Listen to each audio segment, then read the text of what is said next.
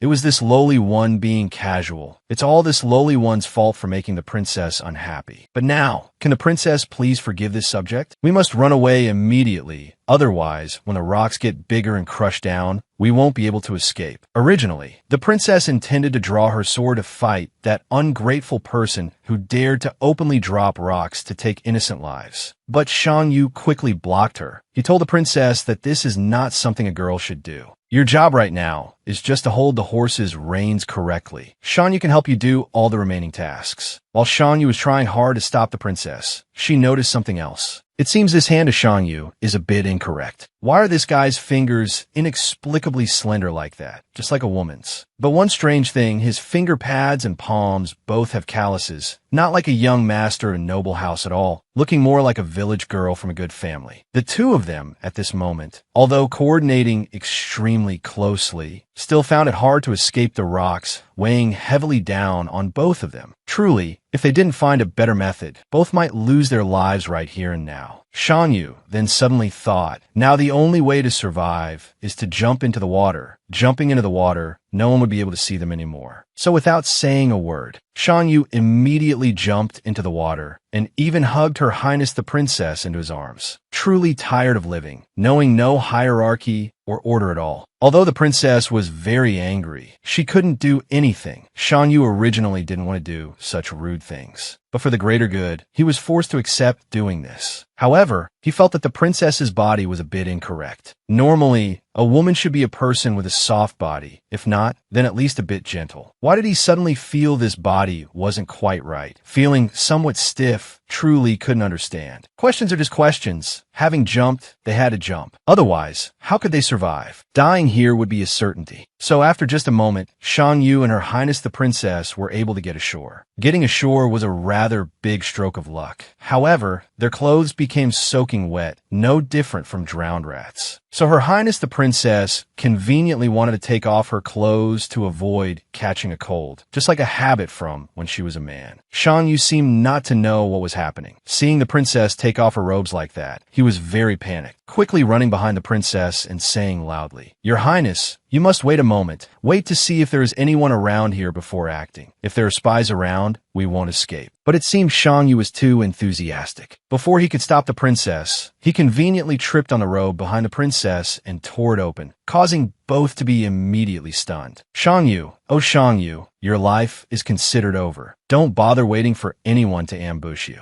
Right now, let Princess Dingwa deal with you first. Truly an ungrateful thing. And to even offend Her Highness the Princess. Even if you lose your life countless times, it wouldn't cover the crime, you weirdo. So after teaching Shan Yu a lesson, his task now was to sit and dry clothes for the princess so the princess could go wash up. If he made any more mistakes this time, I'm afraid his road home would be farther than the road to the clouds. While sitting and drying clothes for the princess, Shan Yu actually had some thoughts. Hey, but the princess is also a woman. I'm also a woman, so what am I shy about? What the princess has, don't I have it too? Why be shy? Speaking boldly like that. But when Princess Dingwa spoke up to ask about her robes, Shan Yu quickly covered his eyes with his hands, then said loudly, "It's done, princess. It's been dry for a while. I placed it over there on the edge of the rock for you. Please quickly take it. Moreover, princess, rest assured, I cover my eyes very carefully. Princess, just comfortably change your robes. Don't be shy." Princess Dingwa at this moment saw Shan Yu's appearance and found it very funny. Truly a little fox, both silly and cute. He acting like this is truly too cute. Besides the times he causes trouble for me, he looks okay. Not too bad, right? So after the princess had finished changing, she immediately ordered that fox to turn around and see. Surprisingly, the moment Shan Yu saw the princess's figure, his nose started bleeding immediately. The first time Shan Yu saw someone so beautiful, truly a rare beauty. The moment Shan Yu realized he had a nosebleed because of a girl, he was truly so panicked he didn't know what to do. Truly so embarrassing. Suddenly standing in front of a woman and getting a nosebleed. Is something wrong with me? So after Her Highness the Princess finished washing up, it was Shan Yu's turn to bathe. While he bathed, Her Highness the Princess also took the opportunity to dry his clothes for him. After all, the two were traveling together. They must help each other. But contrary to this kindness of the princess, Shan Yu didn't think that far. He knew his robes were all wet, but the princess surely wasn't kind enough to help him dry his clothes. Well, assume he just takes the opportunity to soak in the hot water to relax first. The matter of clothes can probably be figured out later. However, while Shan Yu was chilling and relaxing, suddenly an arm approached, startling him. It turned out to be Her Highness the Princess's. She brought the dried clothes to Shan Yu. Oh, what a surprise. Her Highness the Princess with such a cold exterior could treat Shan Yu so well. This matter truly shakes one's life. The princess even scolded Shan Yu for daring to squeeze her hand so tightly earlier. Do you know if by chance it could have broken? Then what would you use to compensate me? So Shan Yu didn't care. The only thing he cared about was why the princess suddenly held his hand like that. After all, the ancients had a saying, men and women should not touch. Why did the princess dare to touch a man's body like that? Truly should be taboo, not acting like this. Hey Wan Wan, who tore my robes earlier and even openly hugged this palace to jump back and forth? Now, pretending to use that tone?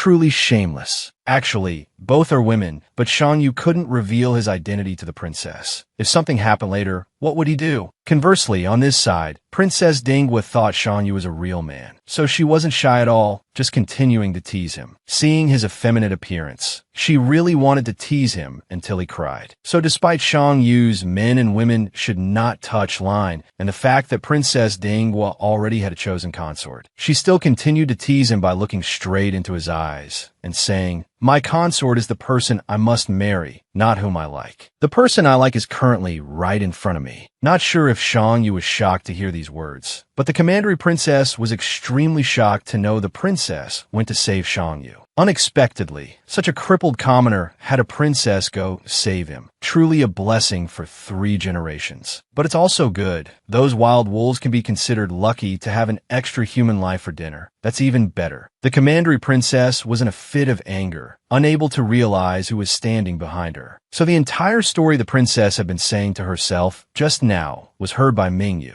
He stood in front of her and smiled a friendly smile, then innocently said to the commandery princess, "Commandery princess, what wolves are you talking about? Why are you speaking so loud?" Commandery Princess Wan, I am truly very worried about you. Not joking. Don't let Princess Dingwa find out that you were the one who found the Western region beast tamer. If you are labeled with the crime of plotting with bad intentions, assassinating a member of the royal family, the penalty surely won't be light. Losing your head is the least of it. All right, consider it that I didn't hear anything just now. Commandery Princess Wan, right? While Mo Chin was running everywhere screaming for help, saving Shan Yu's life, who was still stuck on a mountain with a pack of wild wolves, he suddenly met Wan and Ming Yu. Originally intended to present the dangerous situation of Shan Yu to the two of them. But wait, something seemed wrong.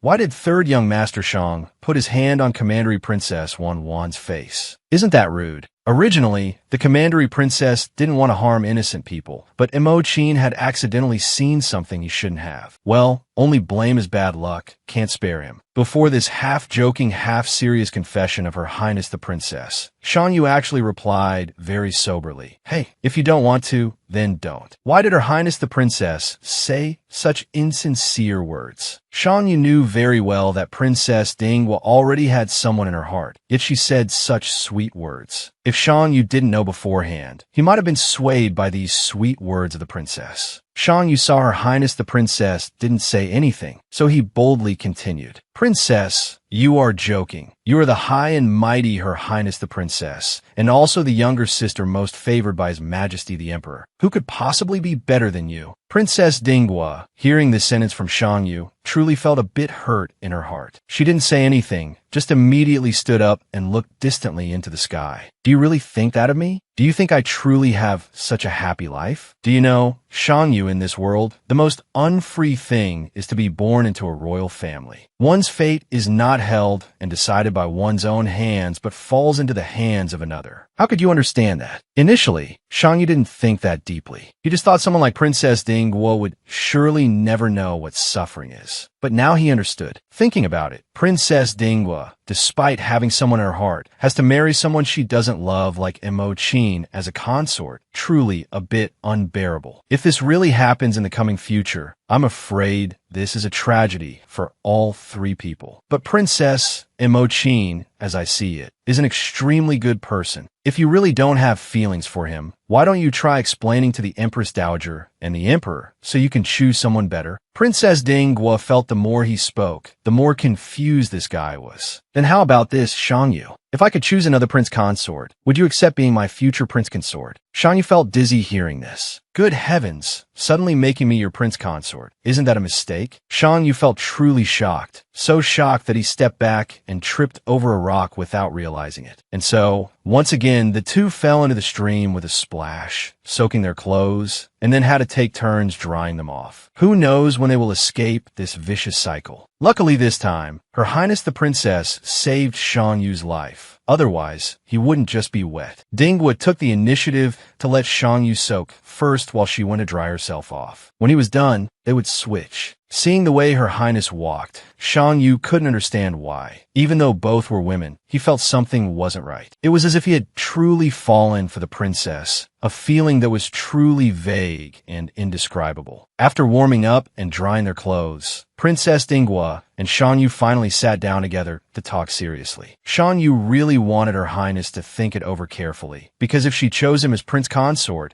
she would surely face many risks in the future. Shang-yu's health wasn't very good, and he didn't want to burden anyone else, especially someone as good as the princess. The more Dinghua listened to Shang-yu, the more annoyed she felt. Why was this guy talking so much all of a sudden? Once the princess had decided on something, she really didn't want anyone to discuss it further. So the princess couldn't take it anymore and roared like a beast, startling Shang-yu. Shang-yu thought he had really angered the princess, but that wasn't quite it. Thanks to his silliness and clumsiness, Shang-yu immediately turned into a kitten to make Princess Dinghua laugh. Shang-yu didn't understand what was wrong with himself at that moment, but he was very happy to see the princess smile. He felt the princess was truly beautiful, so he didn't want to anger her at all. He only wanted to sweet-talk Her Highness. Shang-yu was very touched because Her Highness had actively saved him today. So from this day on, to him, Princess Dinghua had truly become his friend. Therefore, from now on, whatever help the princess needed, he would be willing to provide if it was within his ability. And of course, except for becoming her prince consort. Her Highness was also very happy to receive this offer from Shang-yu. After going through so much, Shang-yu and Princess Dinghua had finally become friends. While they were talking happily, Princess Dinghua's guard arrived. They felt extremely guilty for being late to the rescue. Princess Dinghua wondered and wanted to ask if they had caught the assassins. Fortunately, Lord Zhao had already tracked the assassin's trail, so sooner or later, they would be caught. Moreover, news about fourth young Master Mo made Shang-yu feel panicked, wondering how he was doing. But luck was not on their side this time. According to the princess's guards, fourth young Master Mo had fallen down the mountain and still hadn't been found. How can Mo Qin not be found? I clearly saw him running down the mountain earlier, so why say he can't be found now? Shang-yu became increasingly panicked, not knowing what to do to save his sworn brother. Actually, the princess's guards could confirm this because earlier, while on the mountain peak, they saw fourth young Master Mo walking with the commandery princess and third young Master Shang. Seeing the princess's guards, they all insisted on following, everyone wanting to come along to help save people. But none of us could have expected that as soon as we reached the mountain, we encountered many black-clad assassins. And on top of that, a huge forest fire broke out. Before we knew what was happening, we guards were scattered in the fight. We only managed to see the commandery princess and young Master Mo running in the same direction, and after that, it was unclear what happened. Actually, we don't know where Mo Qin is right now, because at that time, we were focused on only one mission, saving Your Highness. As for other trivial matters, we honestly didn't have the time to care much. Seeing Shang-yu so anxious and worried about Mo Qin, Princess Dinghua felt very uncomfortable inside. Shang-yu, do you really care about that Mo Qin guy that much? Yes, I really care about him, Shang-yu replied worriedly. No matter what, he is my sworn best friend. I should care about his life. Besides, there's one thing that puzzles me greatly. Mo Qin is just a prince consort. If they really wanted to take his life, there are many simpler ways. Why on earth would they set fire to an entire forest like that? It's completely absurd. Princess Dinghua also felt something wasn't quite right about this. For someone weak like Mo Qin, a small scheme would have been enough to harm him. Why create such a huge incident? Burning such a vast forest could take the life of even the emperor, let alone a lowly prince consort. But royal life had always been complicated. Often, unexpected things happened that no one could foresee. So, although the princess was puzzled, she didn't show it. Shang-yu had always thought the princess lived a comfortable life, free from worries. But today was different. After witnessing everything that happened, Shang-yu changed his mind. It turned out that on days like this, the princess's life wasn't very peaceful either. Suddenly, while lost in vague thoughts about the princess's life, a desperate cry for help rang out. By natural reflex, Shang-yu was certain it was Mo Qin's voice. Disregarding everything else, Shang-yu immediately rushed towards the sound to save his good brother. But it wasn't that easy. Just as he rushed off, Her Highness the Princess ordered someone to seal his acupoints, rendering him unable to move. Hey, don't you see young Master Imo-chin is being engulfed by the sea of fire? That's young Master Imo-chin. If anything happens to him, many people will surely be in danger. So release me quickly. I have to go save him. I can't let him die unjustly like that. However, it wasn't without reason that Her Highness did that, because it was too late for Shan Yu to save him now. In fact, Her Highness already knew one thing. Before Yunxing discovered Imo-chin in the Sea of Fire, just based on his Qinggong, it was determined that he couldn't be saved. Moreover, Shan Yu is so weak right now, fighting all alone. How could he possibly save Imo-chin? He would likely just throw his life away in vain. The more Shan Yu heard these words from Her Highness, the angrier he felt. So Dingwa knew clearly that Imo-chin was in danger, but stayed silent as a clam. She didn't say a word to Shan Yu, and didn't even allow him the chance to go save the person. But the princess knew well that Shan Yu would never be able to save Imo-chin. A fool like him would likely just do foolish things. So saying nothing was the best option. Otherwise, no one would be saved, and another life would be lost. Shan Yu knew he couldn't oppose the princess, so he switched to a better plan, begging her. After all, he is your prince consort. He isn't official yet, but sooner or later, he will be by your side. There must be some affection. I hope you can be generous and save him. But the princess had already made up her mind. How could she hesitate? Prince consort was an extremely important position that everyone in the capital wanted. That also meant one thing. That is, every year outside the capital, many new graves of ill-fated prince consorts appeared. Could it be that Imo-chin, being so smart, didn't know this? Her Highness didn't believe that. Shan Yu slowly realized the truth.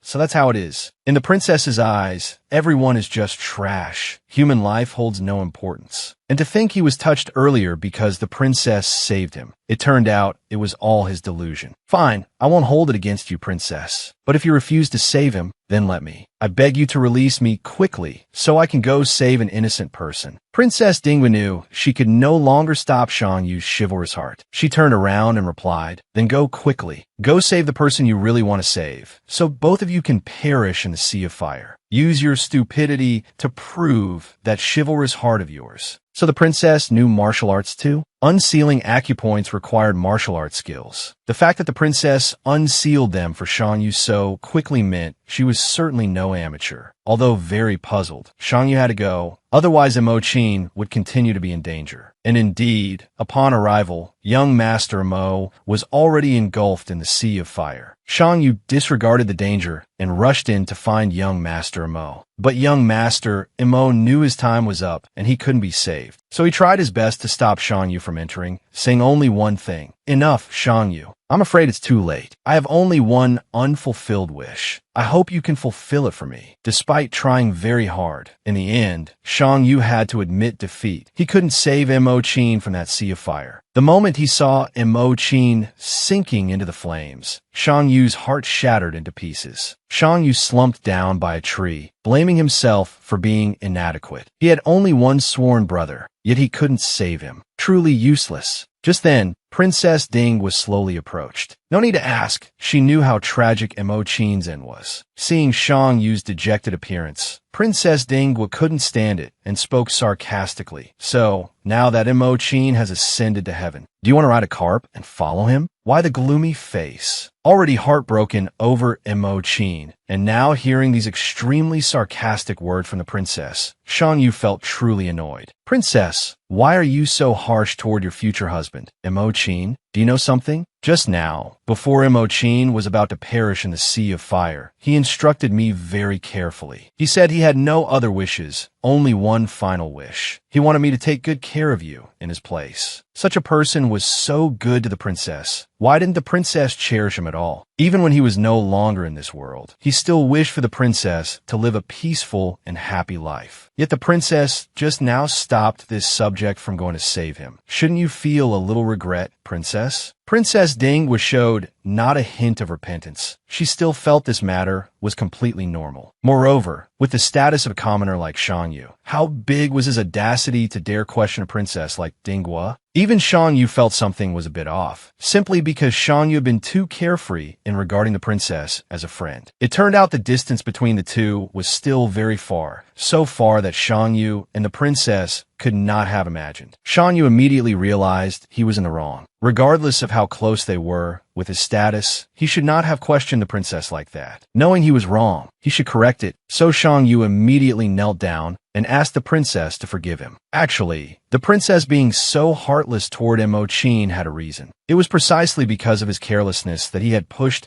both himself and Shang Yu to the brink of danger. Yet in that moment of panic, Shang Yu had forgotten that Princess Dinghua was the one who had saved his life just moments ago. This doubled her disappointment. Just for a piece of trash like Mo Qin, you dare to question and scold a princess like me? From the princess's words, one could tell how helpless she felt. Indeed, it was a bit excessive. Shang Yu only then realized that the princess drew such a clear boundary with him. Now that the princess spoke like this, she truly wanted to draw a clear line with him. Princess, then in your highness's eyes, can people only be divided into useful and useless? If not that, then what else? If you're like trash, why would I keep you by my side? It would only be a waste for me. Then last night, when this commoner carelessly caused you to fall into the water, did you also view this commoner as trash? Shang Yu had a series of thoughts running through his head at this moment. The action of me saving the princess yesterday, I thought it was a heroic sacrifice, but actually in the princess's eyes, I am nothing more than a joke. In that case, the grace of saving my life yesterday, this subject will engrave in my heart and mind, never to be forgotten. Of course, Shang Yu.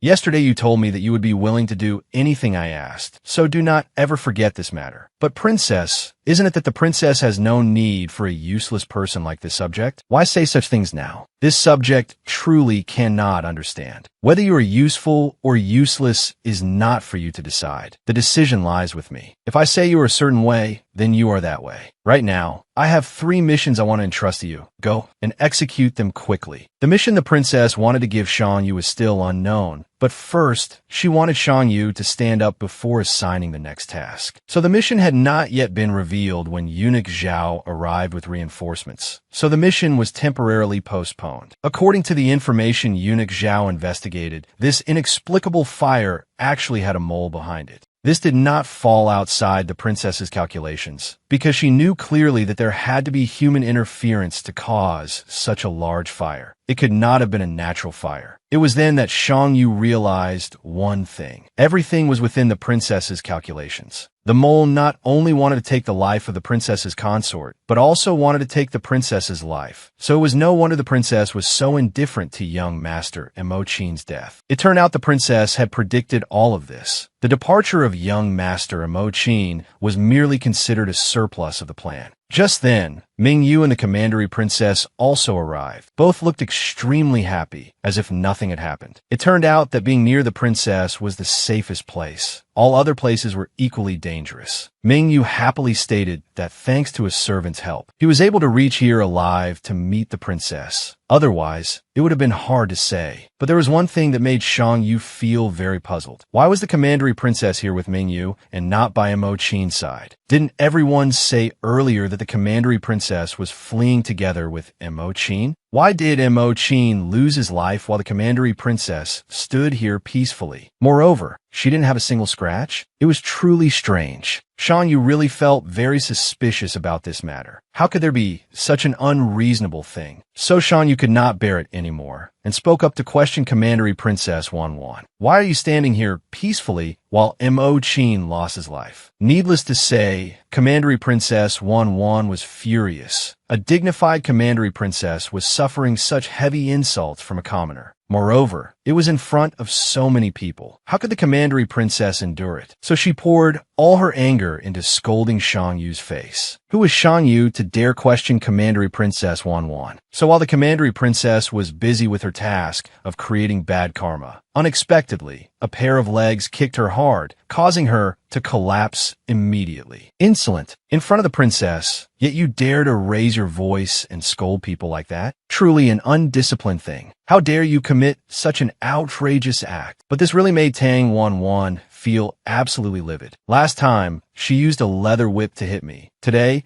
she forces me to kneel in front of everyone. Both times caused me to lose face before so many people. Why does she still exist on this earth? Seeing the commandery princess in a weak position, Shang Yu immediately rushed in to continue questioning. I ask you one more time, Does Mo-chin being engulfed in the sea of fire have anything to do with you or not? No, it has nothing to do with me. Commandery Princess Wanwan was very panicked at this moment, but she tried to appear calm. She could not let Shang Yu discover this matter. Clearly, Shang Mingyu had instructed her very carefully that this matter must not be discovered by Shang Yu. Otherwise, her life and Mingyu's would be in danger. Actually, earlier she had indeed run down the mountain with Mo-chin, but they had only run halfway when the assassins caught up. Those vicious assassins wanted to extract information about the princess from her and Mo-chin, so they used every method to threaten them. No matter how frightened Mo-chin was, he absolutely refused to talk. He wanted to protect the princess's safety until the end. So no matter what measures the assassins used, he did not confess. But the commandery princess was different. She was very afraid that these assassins would take her life. So she revealed to them the direction where the princess was hiding. That was the reason she didn't have a single wound. After the assassins left, Shang Mingyu arrived. He told her very clearly that if Mo-chin were left alive, he would certainly tell the princess that she had the audacity to reveal the princess's hiding place to the assassins. If the assassins didn't take her life, the princess wouldn't spare her when she heard about it. Therefore, Mo-chin could not be allowed to live. Shang Mingyu helped the commandery princess send Mo-chin on his way, letting him be engulfed in the sea of fire and pass away, preventing him from saying another word to the princess. Hearing this, Shang Yu knew the whole truth, because before being swallowed by the flames, Mo-chin had entrusted Shang Yu with one more thing. That was that he must be careful of Tang Wanwan. There had to be a reason for Mo-chin to warn him like that. However, even knowing the truth, Shang Yu still felt very heartbroken for Mo-chin. Clearly a gentleman, and moreover, before losing his life, he was still worried about others. Why did he have to die in such a terrible way? Truly pitiful. Her Highness the Princess still did not understand what was happening. Seeing Shang Yu standing there frozen, she felt it was very strange. Since everyone is here, let's go down the mountain. Why hesitate? But Shang Yu still wanted to have a few words with the commandery princess, so he told Her Highness the Princess to go ahead, and he would follow down later. The princess was unaware of this and assumed he was trying to avoid contact with her, so she took it to heart. Fine, if you want to avoid me, go ahead. But sooner or later, you will belong to me. I will definitely conquer you. It is only a matter of time. Just like that, 3 days passed. Her Highness the Princess was quietly sitting and writing calligraphy in her palace when she noticed something was wrong. Why were her guards acting so strange today? They kept staring at her. Am I that beautiful? When asked, the guards tried to cover it up by acknowledging the princess's beauty, but actually, there was another matter making them so distracted. It was that outside the palace, a rumor was spreading. They were saying that Mo-chin's departure was caused by the princess and Shang Yu.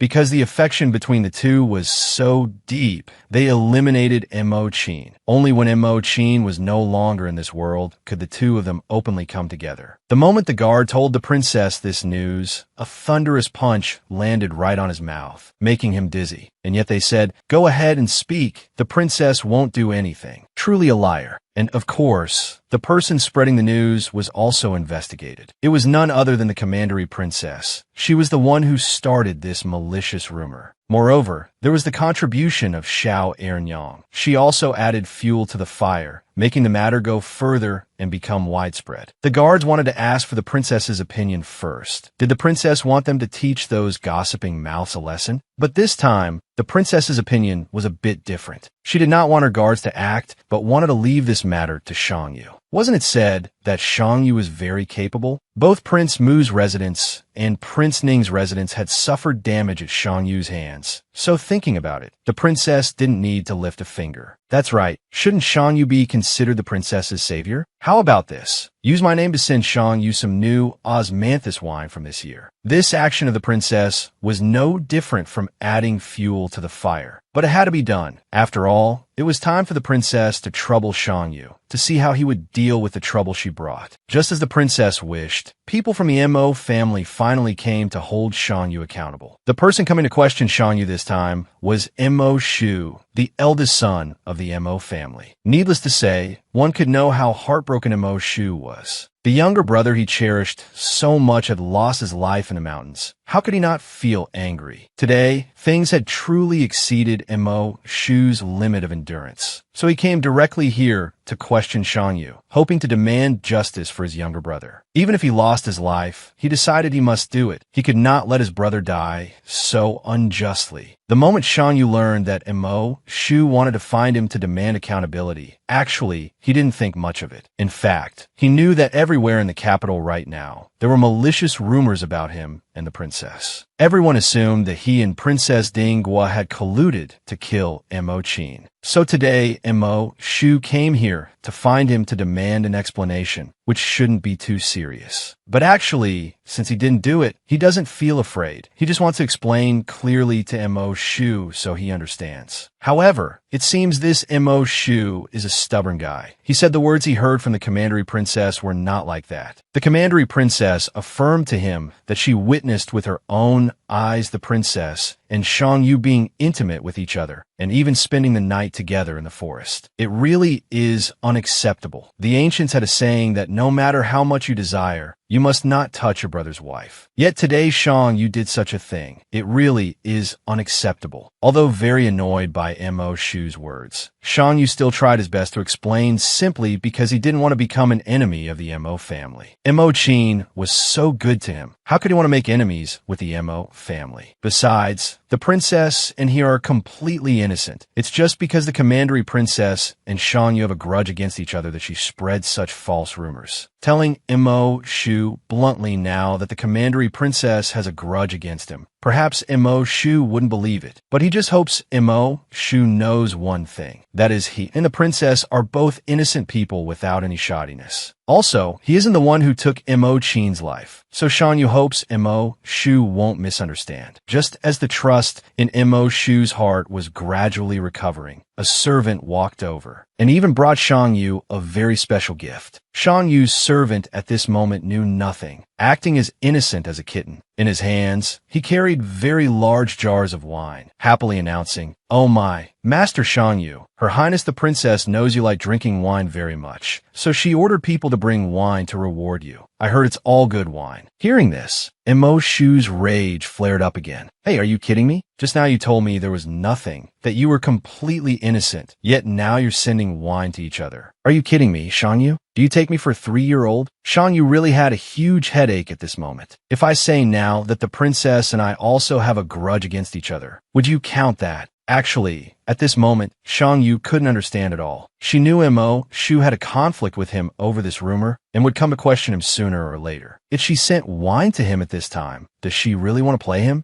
Believe you? You damn monkey. You were ambiguous with my younger brother's future wife, and yet now you openly associate with each other. Innocent? Only a fool would believe your words." As he spoke, Mo Shu drew his sword, looking as if he wanted to take Shangyu's life right there. Just as the situation couldn't get any more tense, the State Duke appeared. Naturally, this is his house, yet Mo Shu dared to come here and act wildly. He really doesn't know how to show respect to anyone. To resolve this matter smoothly, the State Duke promised that if the Mo family investigates the truth clearly and confirms that Shangyu harmed young Master Mo Qin's life, then the State Duke will definitely explain everything clearly. But now, without evidence, the State Duke invites Mo Shu to return and not to use violence here. Thus, although his anger hadn't subsided, because there was no concrete evidence, Mo Shu couldn't do anything and could only leave in a huff. Shangyu now understood clearly. It was obvious that Commandery Princess Wanwan guided Mo Shu to come here and cause trouble for him. This play is getting more interesting by the moment. So a stormy day passed, and right now, Shang, you could rest in peace. But that was only today. His servant feared that in the coming days, the storms might increase. How would Shangyu cope then? But it's okay. Although there are storms, through today's events, Shangyu saw one thing. That is, Commandery Princess Wanwan intentionally badmouthed him to Mo Shu, so Mo Shu would seek revenge on him, proving she has a guilty conscience. Then it's easy. This play is getting better and better. Moreover, it gives me a breakthrough point. It's truly great. Suddenly, a voice spoke up from behind Shangyu's back. "Hey, what breakthrough point? Can you tell me about it?" Shangyu was startled and turned around to look. "Hey, are you kidding? When did this guy in black appear here?" and standing so boldly too, truly afraid of nothing. This guy with guts bigger than a lobster. However, this guy is arrogant, but a bit impolite. Why enter someone's room without speaking up? Do you like sneaking around like a mole that much? Speak properly, man. I did knock. It's just that the young master was busy plotting against his ex-fiancée, so he didn't notice my appearance. Can't even stay alert. Truly helpless. This guy even knows that Tang Wan is Shang Yu's ex-fiancée. Truly formidable. But who exactly are you? Why you care so much about other people's business? Are you that nosy? But naturally, how could that man in black reveal his identity to Shang Yu?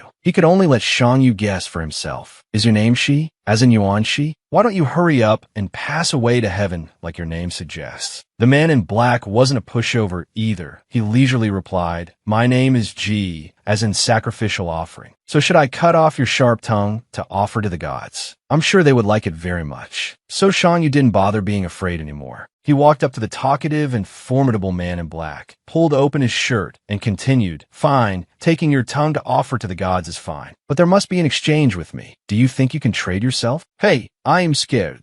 Seeing Shang Yu getting closer and closer, the man in black actually felt bewildered. It seemed like Shang Yu was getting closer to this man in black to do something, but it turned out his approach had a purpose. Grabbing his collar, he smirked and said, actually, I don't intend to do anything to you. I just want a heartless monster like you to disappear quickly, disappear from my sight, and never be allowed to stand in front of me again. Then, quick as lightning, Shang Yu gave the man in black a thunderous punch, causing him to panic and fly into the sky. Seeing the man in black unable to react in time to his speed, Shang Yu was very smug. He put his hands on his hips and happily gloated. Could it be that this young master can't handle a useless person like you? It seemed like this man in black had logged out to heaven. But no, how could things be that simple? The man in black was currently dangling from the ceiling like a bat. He laughed loudly and replied to Shang Yu, how can you bear to treat this seat like this? Are you complaining that your life is too idle and want to try adding a little spice to make your life more stormy? Oh my God, what kind of monster is this? Not only was he unhurt, but now he was hanging on the ceiling like a bat. Hey, were you Spider-Man in your past life? Why do you like hanging from the ceiling like a spider in this life? It turned out this guy's Qin Gong wasn't ordinary. Thought he had been eliminated, but actually, nothing was done. Shang Yu was taught a very deep lesson this time. However, not knowing what else to do, he had to lift the table and warn the ungrateful man in black. Who on earth are you, monster? What is your purpose in coming to find me today, you bastard? Seeing Shang Yu tensing his whole body to deal with him like that, the man in black actually felt very pitying. He gently continued, hey, why are you so guarded against me? I didn't do anything to you. Actually, I came here today to bring you good news. Who would want to find ways to tease you all the time? I came here today to make a mutually beneficial deal with you. What deal, you monkey? Looking at his eyes, one knows something is wrong. Although Shang Yu really dislikes this bastard, if it is a good deal beneficial to both sides, perhaps I should consider it a bit. Seeing Shang Yu calm down a bit, the man in black slowly took out a jade pendant from his person, then gently opened his mouth to him. If you have a need, you can use this item to get protection, along with a strong enough support army. But there is no such thing as a free lunch. Receiving such good benefits naturally must come with a corresponding condition. Shang Yu knew that very well, so he wanted to know what condition this man in black was proposing. Condition? Actually, it's nothing complicated, so you shouldn't worry too much. It's just that later, at the right time, you must go with me to retrieve something. The condition is just that simple. Something? Sounds not very good. Let me tell you the truth. I can never do things like overthrowing the court or doing heartless things worse than an animal in my entire life. So don't dream of enticing me. The more the man in black listened to Shang Yu, the more amused he felt. You are too guarded. Does my image look like someone who would overthrow the court or do heartless things? Regarding that, you can rest assured, I don't have guts big enough to do such things. If it's not big things like that, is it something related to my maternal grandfather's family? Because right from the beginning, when they first met, this man in black had mentioned Shang Yu's maternal family, so he felt this guy was a bit off. There must be something closely related to him. But naturally, how would the man in black tell Shang Yu? And one fine day, he will definitely know what this condition is. Fine then. Anyway, this is a mutually beneficial transaction. Completing the transaction with each other is fine, nothing to lose, so why fear? But before the two sides agreed, the man in black still warned Shang Yu to cut down on flirting. Otherwise, when he comes to find him to fulfill the condition, he fears he might be asleep due to love troubles. Hearing the warning, Shang Yu laughed heartily. The first time I met you, I said I didn't mind homosexual love. So he would try to keep himself well, definitely not letting any mishaps happen. The man in black was also helpless with Shang Yu. It was the first time he met someone with such a thick face. So 5 days after meeting the man in black, Shang Yu officially left the palace to meet the most important person to him right now. Going with him was also his close maidservant. It turns out Shang Yu wanted to meet Tang Yin today. According to him, this is the killer chess piece for him to deal with Tang Wan. So he must quickly find her. Hey, that sounds strange. In the eyes of Shang Yu's servant, Tang Yin is just a concubine's daughter of Prince Ning's residence. Moreover, she is not favored, so how can she deal with Tang Wan? The more Shang Yu listened, the more amused he felt. Whatever you do, you should calculate carefully. If you truly want to harm Tang Wan, the first thing is to drag her down from the position of commandery princess. And this is something only Tang Yin can do. Although Tang Yin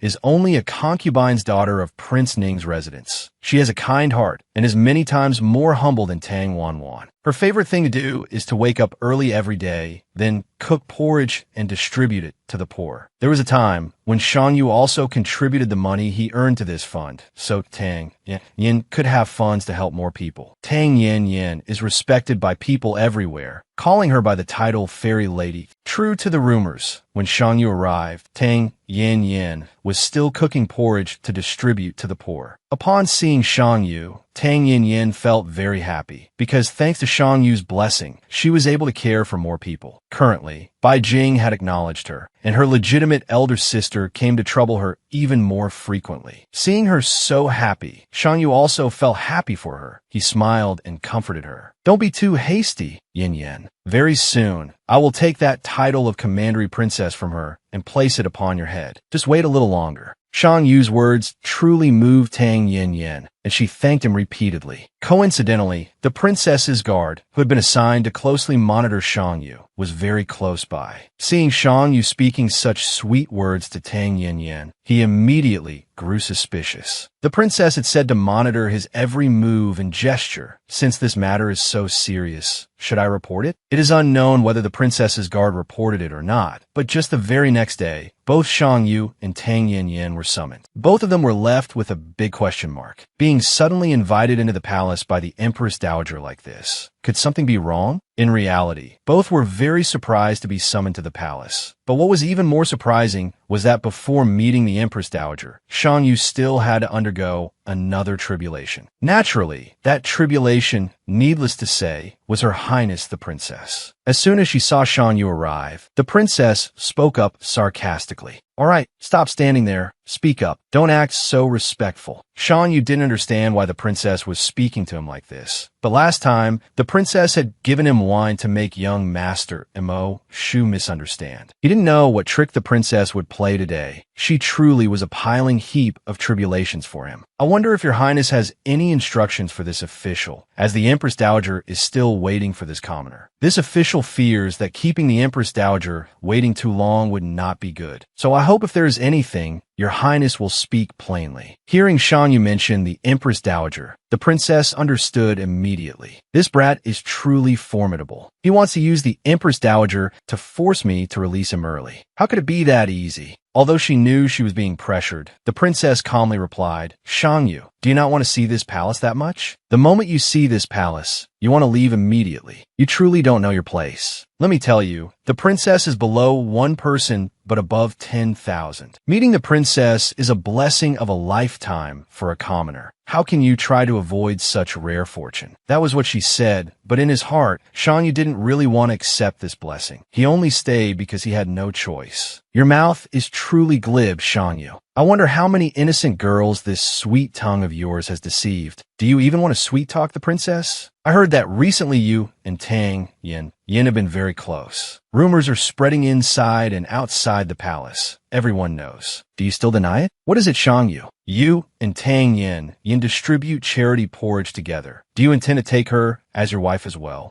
I'm not stalking you, but But if you don't want others to know, it is best not to do it. If you have done it, sooner or later it will be exposed. Shangyu, I have a few words for you. It is best if you're a bit more honest. Don't think that just because I didn't choose you as the prince consort, you can avoid me. Let me tell you what this palace wants, from past to present. There is nothing I cannot have. The more Shangyu listened, the more alarmed he felt. Does the princess intend to never let him go? Is she really planning to force him to a dead end? Just as she saw this look of alarm on Shangyu's face, the princess turned away and continued. Fine then, I have nothing left to say to you. Hurry to the Empress Dowager's place. Do not keep her waiting. Seeing Shangyu withdraw, the princess immediately ordered someone to go to the Empress Dowager's place to spy and see if anyone was making things difficult for Shangyu. If so, they must report back to her immediately. It turned out that today, the rumor that Mo-chin was harmed in the mountains had reached the Empress Dowager's ears. The Empress Dowager immediately summoned all involved parties for questioning. Besides Shangyu and Tang Yin, there were also Mo Shu and the Commandery Princess. The moment the Empress Dowager began questioning, Shangyu immediately refused to plead guilty. Naturally, why should he admit to something he didn't do? Seeing Shangyu deny it, the Empress Dowager immediately questioned Mo Shu. What evidence do you have to say that Shangyu harmed your younger brother Mo-chin and took his life? Is there anyone to testify for your brother? Of course, Mo Shu had a witness, which was why he dared to be so bold. And naturally, the witness for Mo Shu was none other than Commandery Princess Tang Wanwan. The Commandery Princess was truly a genuine slanderer. She stood firmly before the Empress Dowager and affirmed. This daughter personally witnessed Shangyu luring Mo-chin up the mountain, after which Mo-chin was chased by a pack of wild wolves. Seeing that, this daughter immediately acted to save him. When this daughter was fleeing down the mountain with Mo-chin, he personally told this daughter that Shangyu was the one who harmed him, that Shangyu released the wild wolves to attack Mo-chin. All the people beside this daughter can testify to this. So please rest assured, Empress Dowager, the people beside the Commandery Princess can all testify. Then the Commandery Princess should continue presenting your evidence. Don't stop. The Commandery Princess thought she had victory in hand, so she continued to scold Shangyu to his face. Shangyu, after you annulled the engagement with me, you immediately seduced my younger half-sister, defiling her reputation. You are truly despicable. Tang Yin at this moment was truly a case of a good person meeting bad luck. She had distributed porridge to accumulate virtue, yet still couldn't live in peace and was dragged into this drama regardless. But thinking it over, the Commandery Princess was truly stupid. They came from the same family. If she humiliated Yin, she was also humiliating herself. It wasn't any better. Tang Yin felt extremely aggrieved at this moment because everyone knew about the charity porridge she and Shangyu distributed. Moreover, she and he had known each other since then. Every time they met, it was only to do good deeds, and those deeds were done in front of so many witnesses. How could there be any impropriety? Shangyu truly couldn't hold back anymore. Tang Wanwan's acting was incredibly irritating to the eyes. He could no longer accept her clumsy performance. So he counterattacked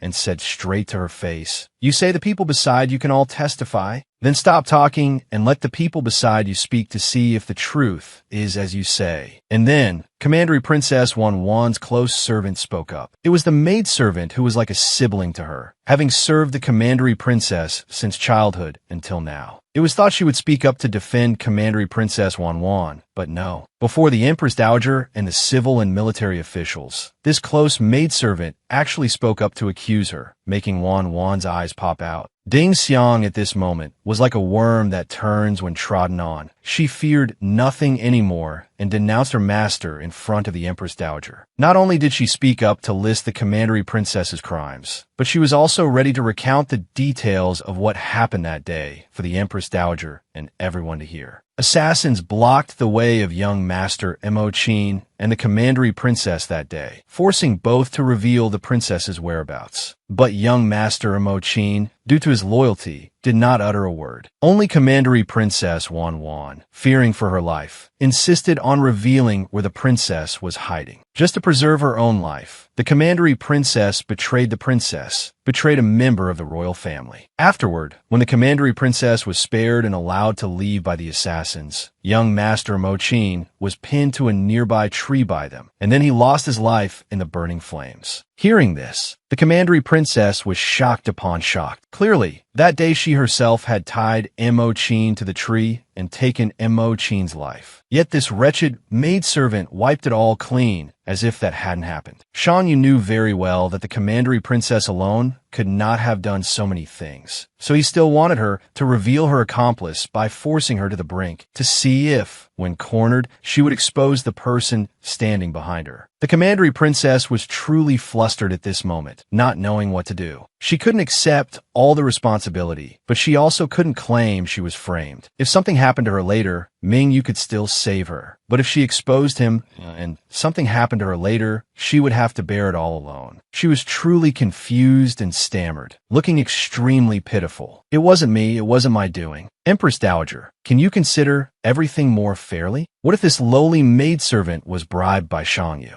Naturally, she would be willing to accuse this daughter to follow Shan Yu's orders. How can you believe his words so easily? Empress Dowager." Hearing this, Ding Xiang immediately spoke up to clear her name. "Your Majesty, the Empress Dowager, Master Shan Yu did not bribe this servant. He merely gave this servant sincere advice. If this servant dared to deceive the Empress Dowager, it would be the crime of treason, punishable by the extermination of 9 generations. Therefore, this servant cannot deceive the Empress Dowager to protect my master. 1,000 times I cannot." Although Ding Xiang affirmed this, the commandery princess was determined to deny it. Even if she were beaten to death, she would not admit it was her doing. But naturally, for such stubborn people, there had to be a second plan, stronger evidence, to force the commandery princess to plead guilty. So Xiao Zhu was brought up. He was Mo-chin's close servant. Originally, everyone thought he had died along with his master. So why did he suddenly appear here now? It turned out that thanks to Xiao Zhu, everyone learned more clearly about the events of that day. The story was that young master Mo-chin truly admired Shan Yu, so he invited him up the mountain to enjoy wine. He even sent Xiao Zhu down the mountain to buy some rustic food. Xiao Zhu obeyed his master's order and left immediately, but when Xiao Zhu returned, he heard panic on the mountain, and young master Mo-chin was surrounded by flames. Xiao Zhu was truly panicked at that time. He only knew to run as fast as possible up the mountain to save his master. If for some reason he got lost, then inhaled smoke and fainted. Truly, this is the useless person the princess spoke of. How could he be useless to that extent? In reality, everyone knew in their hearts that Xiao Zhu didn't want such a thing to happen. It was just because he was too worried about his master. But despite being useless, Xiao Zhu was extremely lucky. It was Shan Yu who found and healed Xiao Zhu's injuries, so that today he could stand here and clarify things to everyone. Hearing this, Mo-shu was like, what the heck? Young Master Mo-chin was the one who directly invited Master Shan Yu up the mountain, not Shan Yu luring Mo-chin up? Huh, why is this so different from what Commandery Princess 1-1 told me? Oh my god, it turns out he had been deceived for so long without knowing anything. This was truly a lifelong humiliation for Mo-shu. Unable to control his anger, he turned around and gave Tang Wan a hard slap. He had never hit a woman before, but a person like the Commandery Princess had to be hit. If not, she wouldn't respect anyone. Not only teaching the Commandery Princess a lesson, but Mo-shu also wants the Empress Dowager to depose Commandery Princess Wan. This kind of person cannot be allowed to continue acting wildly here, relying on her noble title to spread rumors about others. Regarding this, the Empress Dowager truly cannot resolve it easily, because although Tang Wan is guilty, years ago when the Emperor ascended, a foreign minister rebelled and Prince Ning single-handedly saved the situation. Therefore, the Commandery Princess is now the daughter Prince Ning loves the most. I cannot arbitrarily depose her. Commandery Princess 1-1 naturally knows this very well, so she fears nothing. How could they depose me? I am the child my father loves the most.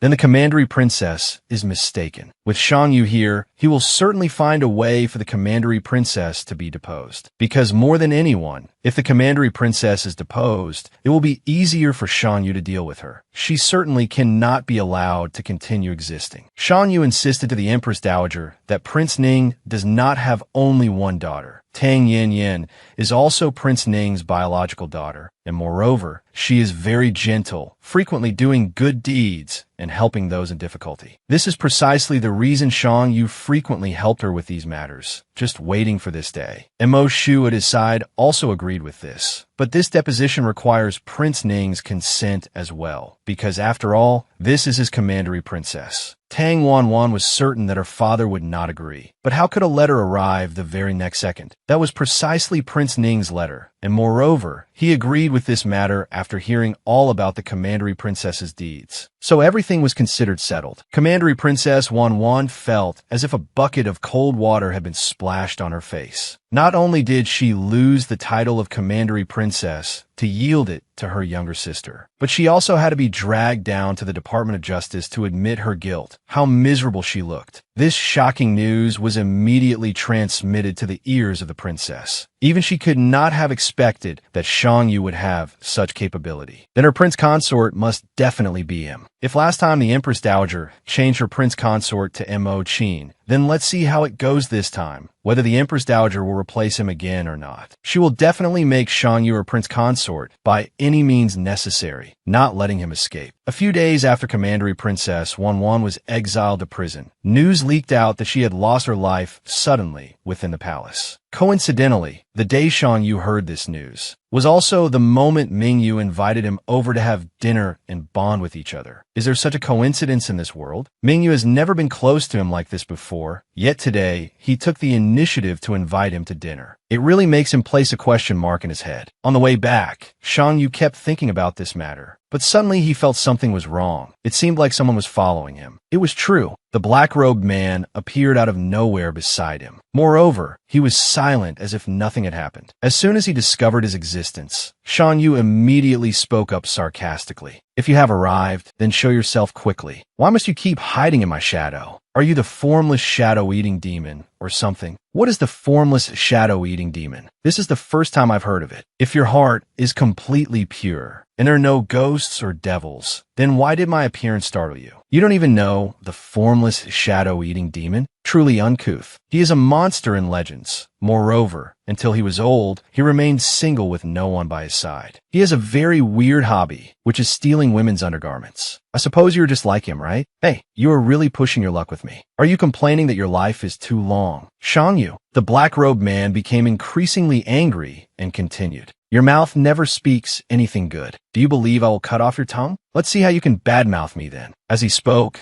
the black-robed man squeezed Shang Yu's mouth tighter, making him feel extremely uncomfortable. He really felt utterly disgusted by this crazy guy. Hey, Lord Priest, has anyone ever told you that you are extremely annoying? I'm annoying? Yes, that's right. A few people have said that. Actually, many. But now the grass on their graves is probably green, and the grave grass is likely 3 feet high by now. Not much else. At this moment, the black-robed man suddenly felt Shang Yu's hand was a bit strange. His fingertips had very thin calluses. This really made him feel a strange emotion in his heart, though he didn't understand why. But while the black-robed man was analyzing the calluses on Shang Yu's hand, he wasn't as serious. Shang Yu flirted with him, claiming his hand was too soft, just like a woman's. But it seems Shang Yu went too far this time. The black-robed man got truly angry and stopped joking. Seeing this, Shang Yu immediately spoke up to explain. All right, it was my fault. I am the woman, not you, okay? Why is your face so tense? Seeing his appearance still full of tension, Shang Yu continued, half joking, half serious. TSK, I am sharing a secret I have kept hidden for so long with you. Why are you so emotionless? Originally, I felt that when Ming Yu was a young lady, I even felt that I was many times more beautiful. Now it has diminished a bit. Shang Yu decided to mention this matter to the black-robed man because he feared that if one day Ming Yu by his side accidentally slipped up,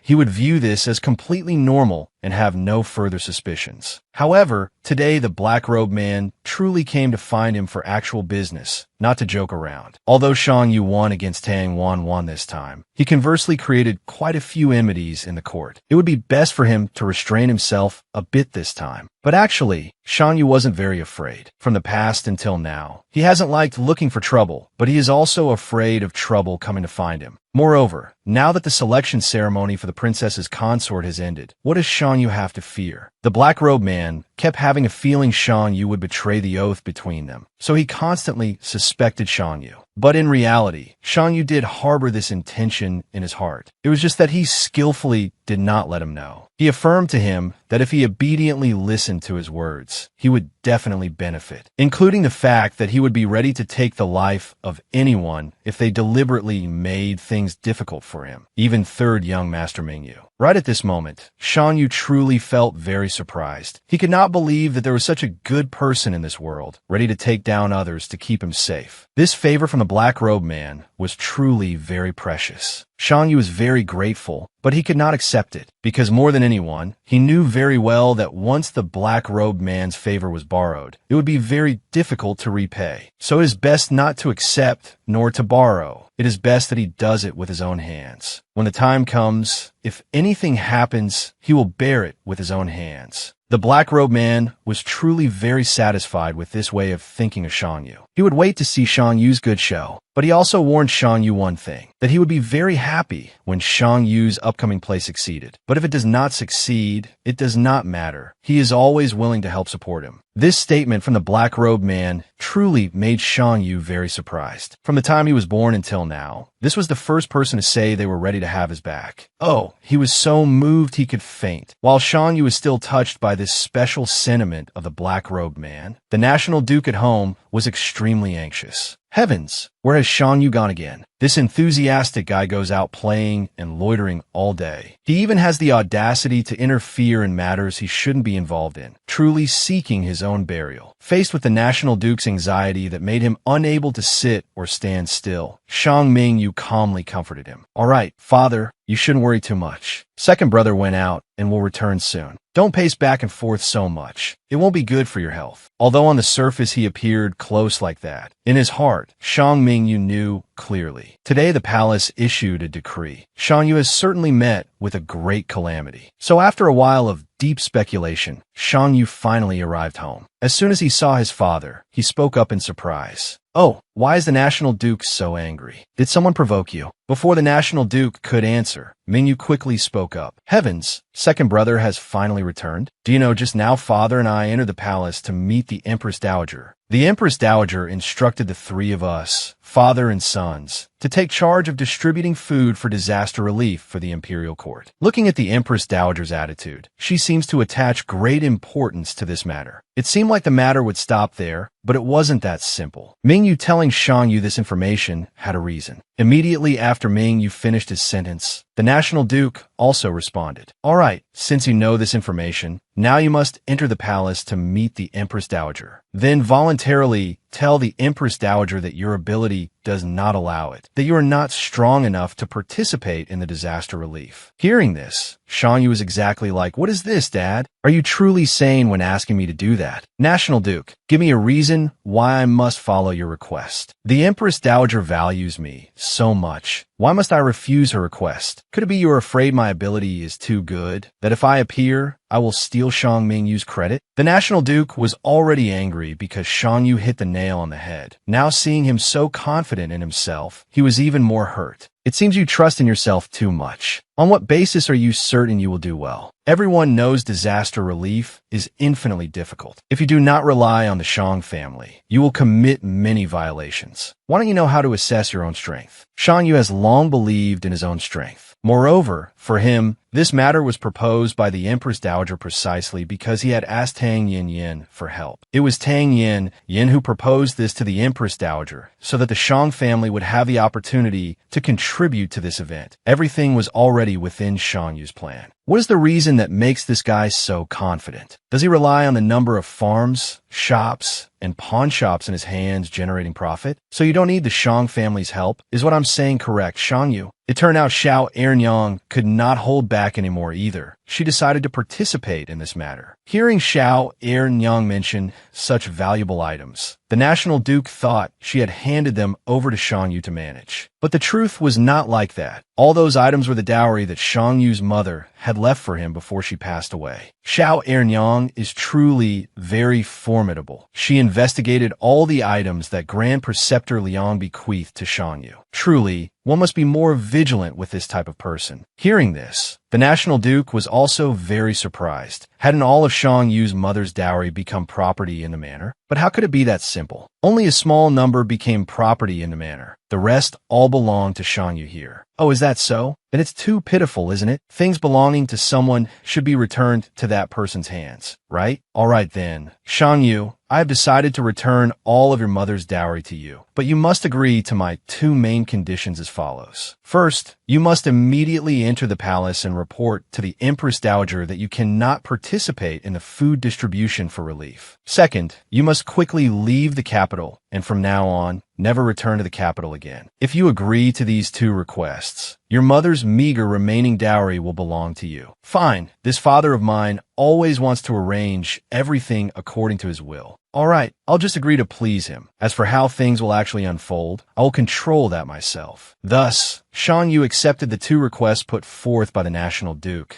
reclaiming the entire dowry his mother had left behind. Before leaving the capital, Shang Yu still wanted to meet the princess one last time, so he actively sought her out, which truly made the princess feel extremely surprised. The most legitimate reason to explain this active audience with the princess today was to apologize to her for past events. The rude things Shang Yu had done during the recent hunt were completely wrong, so he wanted to apologize to her. Honestly speaking, although she didn't understand why Shang Yu was suddenly behaving so strangely, the princess felt incredibly delighted more than anyone. The princess suddenly moved closer and closer to Shang Yu, making him unable to understand what was happening. His face seemed to be stared through by the princess until he suffocated. He couldn't understand what was wrong with himself. Seeing Shang Yu's face turn paler by the moment, the princess got worried. Hey, what's wrong with you? Do you intend to be the first person to depart this world by holding your own breath? It turned out he was holding his breath to keep a safe distance because the princess got too close. It was just a natural reflex. He didn't even know what was wrong with himself. Suddenly, in his confusion about how to act properly, the princess touched Shang Yu's chest, making him jump. Although Shang Yu was wearing a chest binder to hide his not-so-masculine parts, he still felt very insecure when someone touched that part of him. The princess herself felt it was very strange touching that part of Shang Yu. It didn't feel quite right for a man. Not knowing what came over her, the princess immediately looked at Shang Yu, gave a faint smile, and said, "Do you know, Shang Yu? This palace hates your glib and servile appearance the most. And that way you draw clear boundaries. This palace hates it all. In your eyes, right and wrong are too clear-cut, but in this palace's eyes, it is the opposite. I have never felt the need to clearly distinguish between right and wrong. Moreover, as you said, you and I do not walk the same path or share the same ambition, even if you say today that we are friends. But if later this palace wants to kill someone you care about, which side will you stand on? Just a little fright from me earlier scared you. What will you achieve in the future? So, in the future, you should stay away from the royal palace. This palace has no interest in watching you come here every few days to act out a drama of severing ties. That is all. Guards, see the guest out." Shang Yu felt truly bewildered. Why did the princess suddenly change her attitude so quickly? Clearly, she was treating him very kindly just a moment ago, but then she suddenly did a 180-degree turn. Since returning to the residence, Shang Yu kept telling his servant that he had met Daji. It was the princess herself who left him so dazed. Just one look from the princess, and he understood why Mo Jean loved her so much. The maid felt it was increasingly absurd as she listened. Shang Yu was originally a woman, yet was lovesick for another woman. What on earth is happening? This is indeed a bit abnormal. Leaving aside the difference in status and class, the most important thing is that the princess is a woman. Shang Yu's maid could not approve of this happening. While the maid and Shang Yu were engrossed in discussing this trouble, the National Duke entered. Needless to say, one could guess how angry he was. He glared at Shang Yu and shouted, "Shang Yu, you unfilial son! What did you tell me today? You said you went to the palace to follow my orders. Yet, not only did you not refuse the Empress Dowager's request, but you even agreed. You truly think you've lived too long and want to visit your ancestors, don't you?" Shang Yu truly couldn't understand. Clearly, he had gone to the palace and refused the Empress Dowager's request, so why was the National Duke speaking to him with such an attitude? You still dare to lie? If you refused the Empress Dowager, why was a decree sent down to me? Look, this decree clearly states that you are to be in charge of disaster relief. How can I believe you refuse the Empress Dowager, you ungrateful son? Seeing the National Duke's anger, Shang Yu understood. But something seems wrong, father. The decree clearly says I am in charge of collecting grain, not disaster relief. The more the National Duke listened, the angrier he got. This insolent son dared to play word games with his father. He truly had no sense of propriety. Fine then, spare the rod and spoil the child. Loving implies discipline. An unruly child must be taught with the rod. That is true love. So today I can no longer tolerate you. I must use the Shang family's law to punish this rebellious son. Shang Yu was not afraid. If the National Duke wanted to do this, let him, if he truly felt it was good for the Shang lineage. He had no intention of dodging, because if he did, the Duke could use the excuse of disrespecting parents to ruin Shang Yu's reputation. So be it. The National Duke decided this guy deserved a severe beating. However, just as the National Duke prepared to strike, eunuch Zhao appeared. With just a small amount of strength, he blocked the National Duke's rod. Everyone knew eunuch Zhao was the princess's close attendant, but no one knew why he was here today. It turned out orders came from the palace that someone needed to see Shang Yu, so eunuch Zhao came to pick him up. Eunuch Zhao usually only manages affairs within the palace and supervises the officials. But today you are managing the Shang family's affairs. Isn't that overstepping your bounds? Eunuch, the National Duke asked sarcastically. I have no time to manage your family affairs. It is simply that someone in the palace needs to see the person you are managing. I'm only following orders. There is absolutely no overstepping here. Thus, although he didn't want it at all, the National Duke was forced to hand Shang Yu over to eunuch Zhao. Otherwise, it would be the crime of resisting the court. It was lucky for Shang Yu. If eunuch Zhao hadn't arrived in time, Shang Yu's plan to leave the capital would likely have failed. Once rescued and outside, Shang Yu carefully thanked the National Duke's bodhisattva heart. But more than anyone, the eunuch knew the person Shang Yu needed to thank most right now was not him. So if the princess knew clearly I would be dealt with by my father, how did the princess know to come and rescue me? Hearing this silly question, eunuch Zhao smirked and replied, how could the princess not know about such a trivial matter? Your reckless nature stepped on the National Duke's bottom line. How could he forgive you, don't you think? Her Highness only needed to move her lips to guess that you were in 90% trouble. So she sent me here today to rescue you. Shang Yu felt increasingly guilty. It was as if the princess was walking inside his stomach. She always understood clearly what situation he fell into and what trouble he faced. Yet he treated her too heartlessly. He didn't want to owe the princess any more favors, but he couldn't avoid it. I wonder if I can meet the princess when I enter the palace this time. I want to thank her with all my sincerity. Just as he wished, Shang Yu met the princess when he entered the palace for the audience. Seeing the princess sitting leisurely on the sedan chair, Shang Yu really wanted to greet her loudly and solemnly. But when he spoke,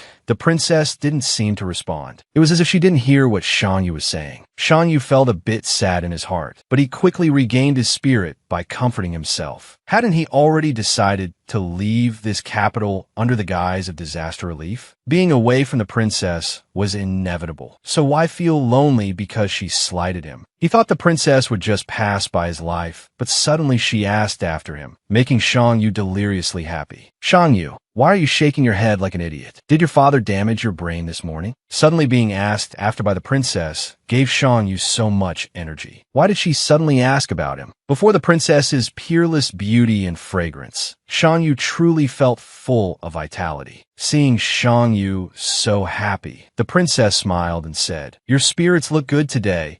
Is it just because of the empty title the Empress Dowager bestowed upon you? Of course not. The reason I am so happy is that I can contribute a little strength to help the common people. It is the call of duty, so I feel life is overflowing. I will definitely try my best for the court. Therefore, my body always feels very happy. The princess partly liked and partly detested this glib-tongued habit of his. But before Shang Yu left, the princess carefully warned him, the world has changed quite a bit. Although this palace is not necessarily your good friend, it is best not to make yourself this palace's enemy. The princess knew well that Shang Yu would leave the capital soon. Looking at his expression, it was obvious. But the princess didn't want to let Shang Yu off so easily. She would definitely challenge him more before he officially left. Finally, the day arrived when Shang Yu officially left the National Duke's manor to go outside the capital and live freely. But there was one thing his maid, Ming Yu, couldn't understand. Why did he insist on living here? And why insist on living so far from the Shang manor? There were many reasons why Shan Yu insisted on moving out, but one of the biggest reasons was that his father had messed everything up. So how could he continue to stay there? Besides, this house was bestowed upon him by the Empress Dowager. He could not live in it after she gave it. That would be disrespectful to the Empress Dowager and would definitely invite punishment. While Shan Yu and Ming Yu were standing there discussing, a man walked up, startling Shan Yu, but then making him happy. Elder brother, I knew you would come here today to welcome me. This house is also your private property, right? I know this very well. So this is Xiao Wu Xin, the heir of the Xiao family. Before Shan Yu arrived, the Empress Dowager had ordered him to find a decent house for Shan Yu. Coincidentally, this private residence of Xiao Wu Xin was sitting empty and had not been used, so taking this opportunity, he gave it to Shan Yu. Shan Yu truly feels grateful for this gesture from his elder brother, but does elder brother know that Shan Yu came here this time to collect grain? Of course, Xiao Wu Xin knows this very well, but he cannot help Shan Yu with this matter, because the elders in the family had long since issued orders, forbidding him from intervening in this affair. Shan Yu also understands his brother's predicament very well. For the dignified heir of the Xiao family to be involved with someone of complex background like him would sooner or later displease the family elders. But it doesn't matter if elder brother cannot help Shan Yu with this. He can help with something else. For instance, reminding him what the most difficult part of collecting grain is, so he can find a way to deal with it. Elder brother thought for a moment and replied, "The hardest part of collecting grain is transporting it. It is very easy to be looted by refugees and bandits, so you must be extremely careful." Shan Yu had already anticipated this, but being warned by his brother made him even more cautious. "I understand, elder brother. Does this mean that even if we collect enough grain, but fail to bring it back to the capital on time, we will definitely be blamed, right?" Shan Yu, although water transport allows for larger quantities and more grain, the water transport officials are very close to the National Duke. Do you think they would be willing to help you? But if you only transport by land, it won't work either. It would be too slow and would certainly cause a delay in returning to the capital. The more Shan Yu listened, the more confused he felt. "All right, brother, I know someone who can help me transport these things to the capital safely. The only thing is I don't know if that person will agree." And naturally, the person Shan Yu mentioned is the black-robed Lord Ji. Shan Yu had already sent someone to deliver a token to Lord Ji's place, wondering if he would come to find Shan Yu today. And naturally, how could Lord Ji not come? Just as dusk fell, Shan Yu saw him. He was actually a bit frightened because Lord Ji's presence was too imposing. Lord Ji was also extremely surprised that Shan Yu dared to send someone with a token to his place. Does this action by Shan Yu imply that he agrees to cooperate with Lord Ji? Of course, Shan Yu agrees. This is a mutually beneficial transaction after all. However, the question remains whether Lord Ji can fulfill the requirements Shan Yu puts forth. Only if he can fulfill them can they proceed. Hearing this, Lord Ji laughed loudly. "Are you mocking me? Have you ever seen anything I couldn't accomplish? You underestimate me too much. If you want a rebel, you just need to say the word, and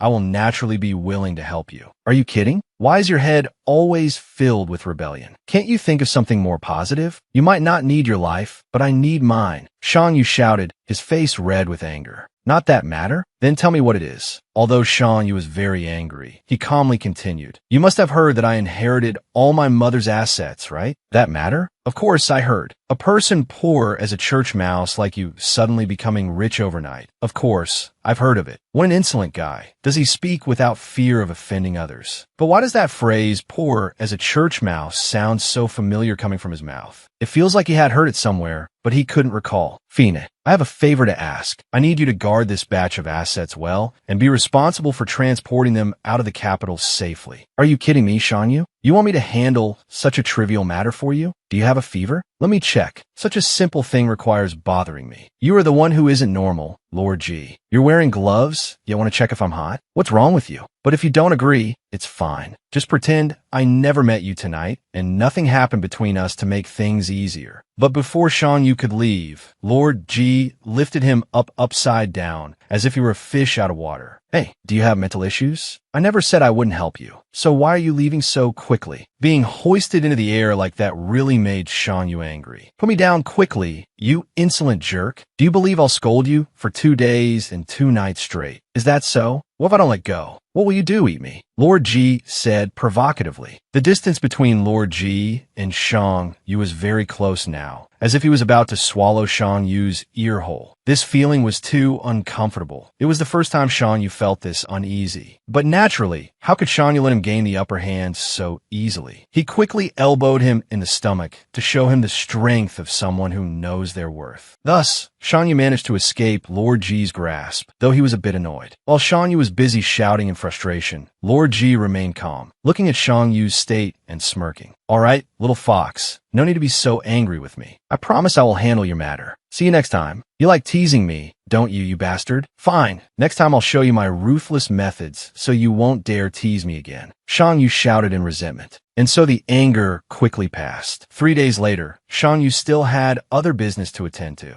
Just as it turned dark, he and Ming Yu left the house. Today, they had to go to a very important place together. After walking for a while without Shang Yu saying anything, Ming Yu, walking beside him, asked impatiently, "Young master, where is this? The surroundings look so unfamiliar." This is the most romantic place in the capital. All the beauties inside are exceptionally beautiful, peerless talents. Moreover, admission is very limited. Only 5 incense tokens are issued daily without exception. So, no matter how wealthy the descendants are, they must queue for a number. No one gets special treatment. Is that so? Such a wonderful place exists? But we are both women. Why are we here, young Master Shang Yu? Did you spend such a large sum to buy an incense token just to see the head courtesan? Is it really worth it, young master? Of course, Shang Yu wasn't foolish enough to do such a thing. He spent that much money to meet a person. Whether that person was the head courtesan or not, he wasn't sure, but he knew that person was very important to him. Enough, let's stop talking here and attracting attention. Let's go inside. There's something interesting you'll want to see, Ming Yu. So, without hesitation, they entered. However, neither knew that their every move was watched by Yun Xing, the personal guard of the princess. Are you kidding me? Why did that old fox run into Beixiang to play with women? Does he really have brain damage? He just arrived here not long ago and is already this depraved. It's truly speechless. Coincidentally, one of the courtesans of Beixiang saw Yun Xing lurking outside and came to ask, inadvertently becoming his spy. Hey, watch that brat for me. See what kind of women he likes. Observe carefully, because this is the person my master has targeted. We can't let him act recklessly. After assigning the task to the courtesan, Yun Xing quickly left to report to the princess. Only the princess would know what to do next. It was indeed the most debauched place in the capital. The scene inside was far grander than Shang Yu had imagined. Without even seeing how beautiful the courtesans were, just hearing the melodious singing from upstairs made one feel joyful. Shang Yu and Ming Yu quickly chose a good spot to sit and listen. According to what Ming Yu found out, the person singing was the main attraction of this place. Countless people had spent money to get her, but no one could move the beauty's heart. Anyone who tried to conquer her with wealth would immediately become a laughingstock due to her vicious schemes. Thus, this girl remained a mystery that no one had solved. Is that so? She's that interesting? Shang Yu replied. Fine, then I must use a different method to lure this girl rather than the usual ways. In truth, Shang Yu didn't want to approach this girl for no reason. Originally, Shang Yu came here to collect grain, but recently, grain prices had surged, and the disaster relief fund provided by the court were a drop in the bucket. So, the only way was to take from the rich to give to the poor. Only then could he survive this calamity. As predicted, the person Shang Yu needed was currently present. Seeing him gaze at the beauty so intently, I must show him the best play he's ever seen. Shang Yu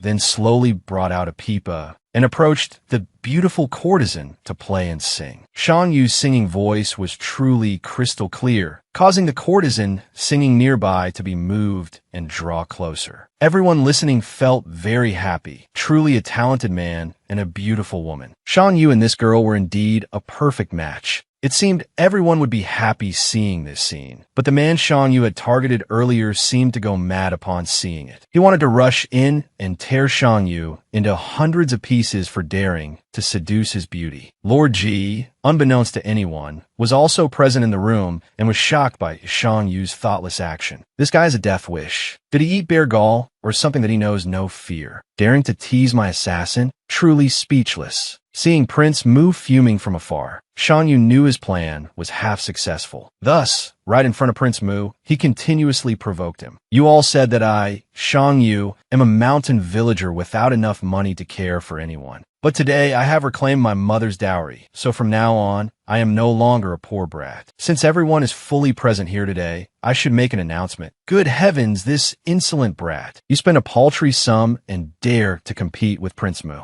Perhaps you don't know this, but no one has ever dared to compete with Prince Mu like me. Is that so? Then tonight, I will spend the night with this beauty. Prince Mu, if you truly have a skill, then go ahead and burn through my entire dowry. If you can't do it, then Zijun will belong to me tonight. What do you think, Prince Mu? For someone like Prince Mu, this was as easy as turning over his hand. He only needed to burn all of Shang Yu's dowry, and the brat would no longer be able to act arrogantly. Fine then, since you wish for it, I will return you to 0, back to your starting point. Let's see if you can still talk big then, you wet behind the ears brat. Shang Yu looked at Prince Mu's angry appearance and felt very smug. What a fool. Just a few small provocative words were enough to make him this angry. In a situation like this, he would surely fall into the trap. I am really looking forward to seeing how he manages to burn all of my mother's dowry. Zijun seemed to also feel a great admiration for Shang Yu. Seeing Shang Yu's handsome appearance, Zijun truly couldn't control herself and really wanted to spend the night with him. This actually surprised everyone witnessing the scene. Hasn't Zijun never spent the night with any gentleman before? Why did she keep a man to stay the night today? This brat is truly lucky. The more Prince Mu watched, the more his blood boiled. If he had a sword right there, Shang Yu's life would have already ended. But contrary to Prince Mu's face, which was flushed red with jealousy, Zijun could only gently say in a heartless manner, I apologize, Your Highness. Tonight, I only wish to spend the night with this young gentleman in front of me. Good heavens, this sentence from Zijun was truly painful. So painful that Prince Mu couldn't bear it and felt like collapsing immediately. How could you be so heartless to me? Why treat me so cruelly? Prince Mu's appearance at this moment became increasingly miserable, causing the head of the establishment to be unable to hold back, forcing her to step in and intervene. Actually, in the beginning, Lord Ji had carefully instructed her to help Shang Yu deal with Prince Mu,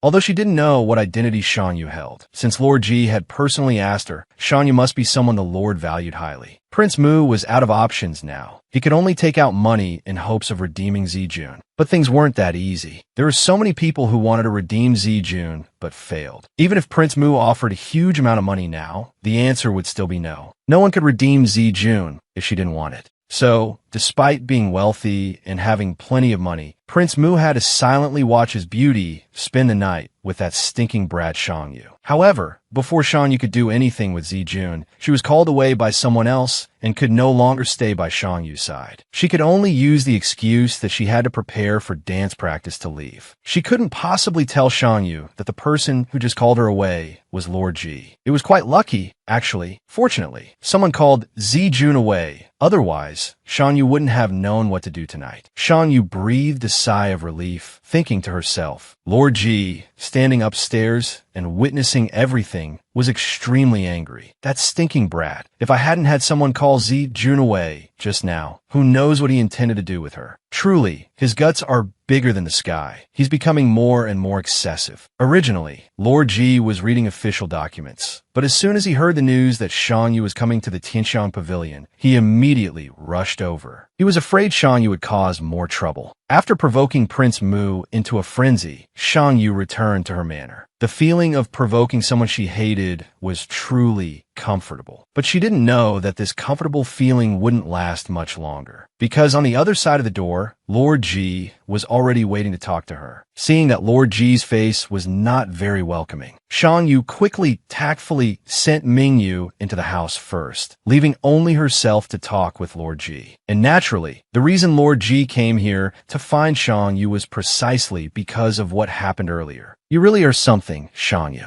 You told me to guard your treasure for you while you went to the Tianxiang Pavilion for entertainment. Your guts are truly bigger than the sky. Facing Lord Ji's angry attitude, Shang Yu didn't seem to care much. She immediately turned away and said, I am a dignified man. After all, is it wrong for me to seek out women for fun and entertainment? Seeing Lord Ji not answer, Shang Yu spoke up again. Is Lord Ji worried about me? Or do you have some other meaning? Then let me guess, could it be that Lord G is actually fighting over a lover with me? Am I right, Lord G? You ungrateful brat. Do you know what you were saying? Why are you deliberately joking in such a tactless way? All right, enough, Shangyu. I don't have much time to joke with you like this. I just want to warn you of one simple thing. Today you have offended Prince Mu. I fear he will quickly find a way to take revenge on you. So, be a little careful. Don't let him hurt you. The more Shangyu listened, the more she found it funny. She was someone who didn't like to stir up trouble, but if trouble came, she wasn't afraid. Prince Mu wants to find a way to deal with me? Simple. If he wants to deal with me, let him. I am ready to accept it, just as Lord G had warned.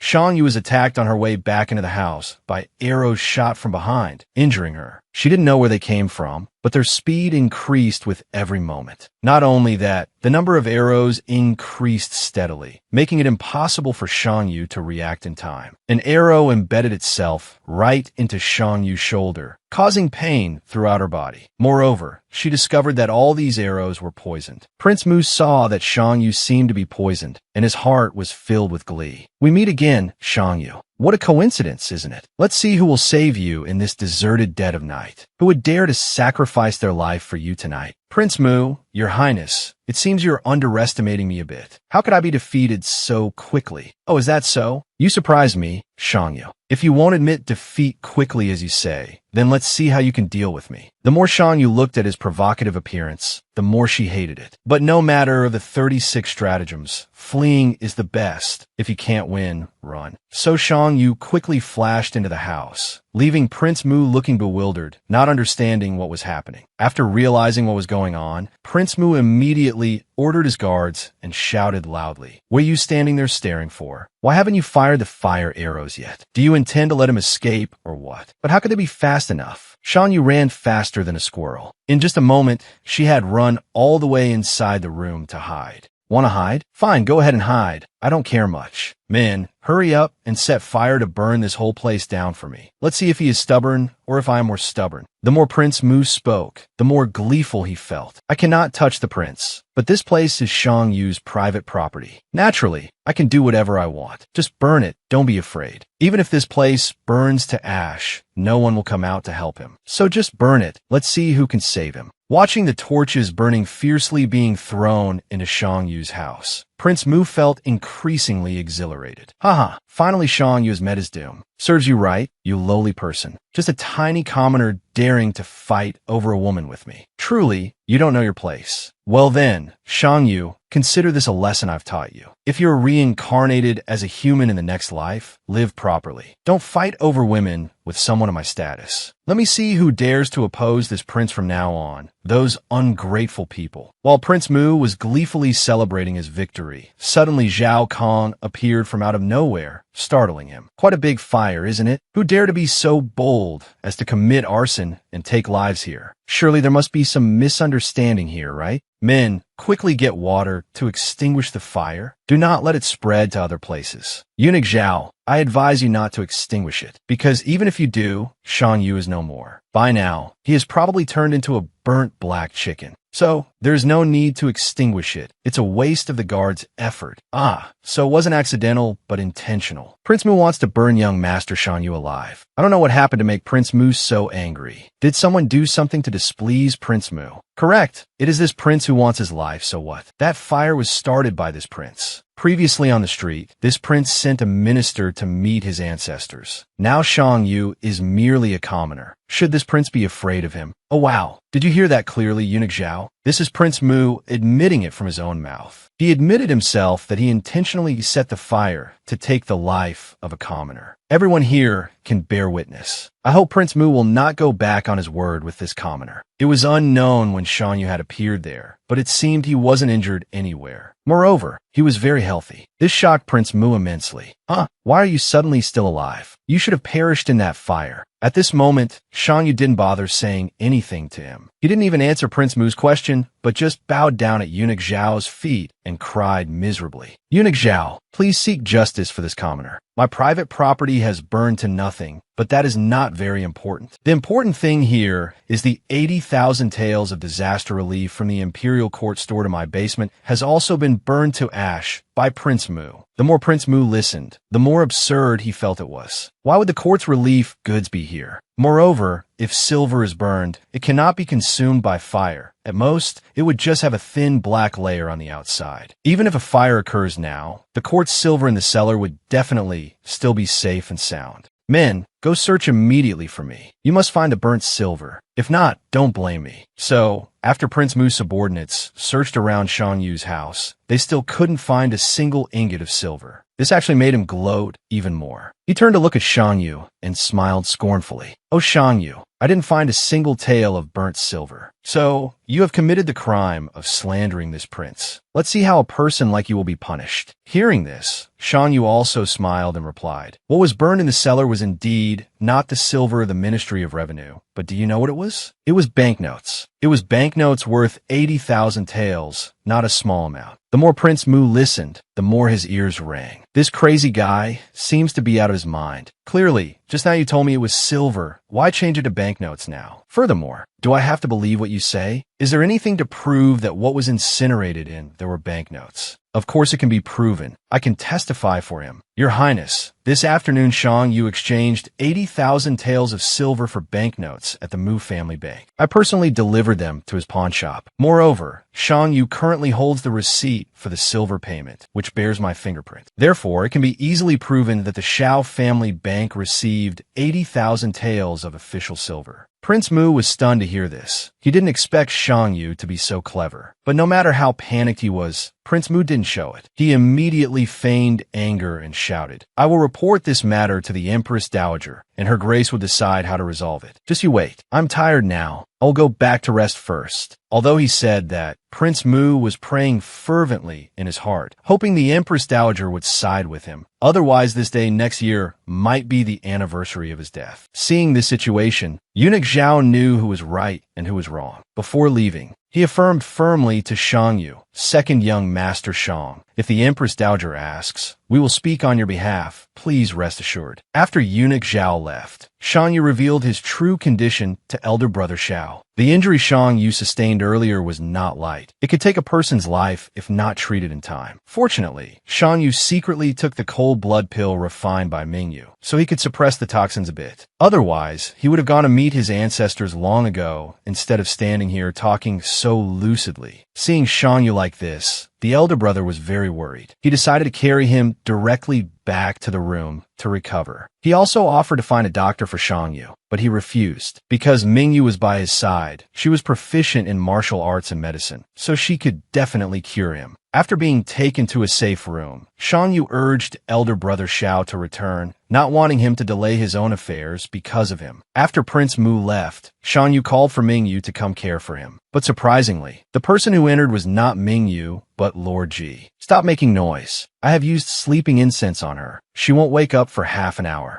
Needless to say, Shang Yu was shocked. Are you kidding me? How can you be here? We'll let you in. And how did you get in? Xiao Wu Xian could enter, but I cannot. Shang Yu, you seem a bit biased, don't you? But you seem a bit strange today. Usually, you argue relentlessly with me. Why are you so silent today? And your complexion doesn't look good. Are you sick? That's right. I'm a bit injured today, so I don't feel well, hence I can't argue with you. If you still want to cause trouble, wait for another time. When I recover, we can continue arguing. Seeing Shang Yu's weak and defensive state, Lord Ji realized the seriousness of the problem. Wait, are you really injured? When were you injured? Is it serious? Before Shang Yu could answer, Lord Ji rushed over, startling him. Where are you hurt? Let me see, does it hurt much? This rude action drove Shang Yu crazy. He gave Lord Ji a thunderous punch and shouted, Stop being crazy, Lord Ji. If you really care, just call Miss Mingyu in here for me. There's no need for you to trouble yourself caring for me like this. It seemed that after that thunderous punch, Lord Ji had given up his intention. But when he saw Shang Yu's wound bleeding more and more,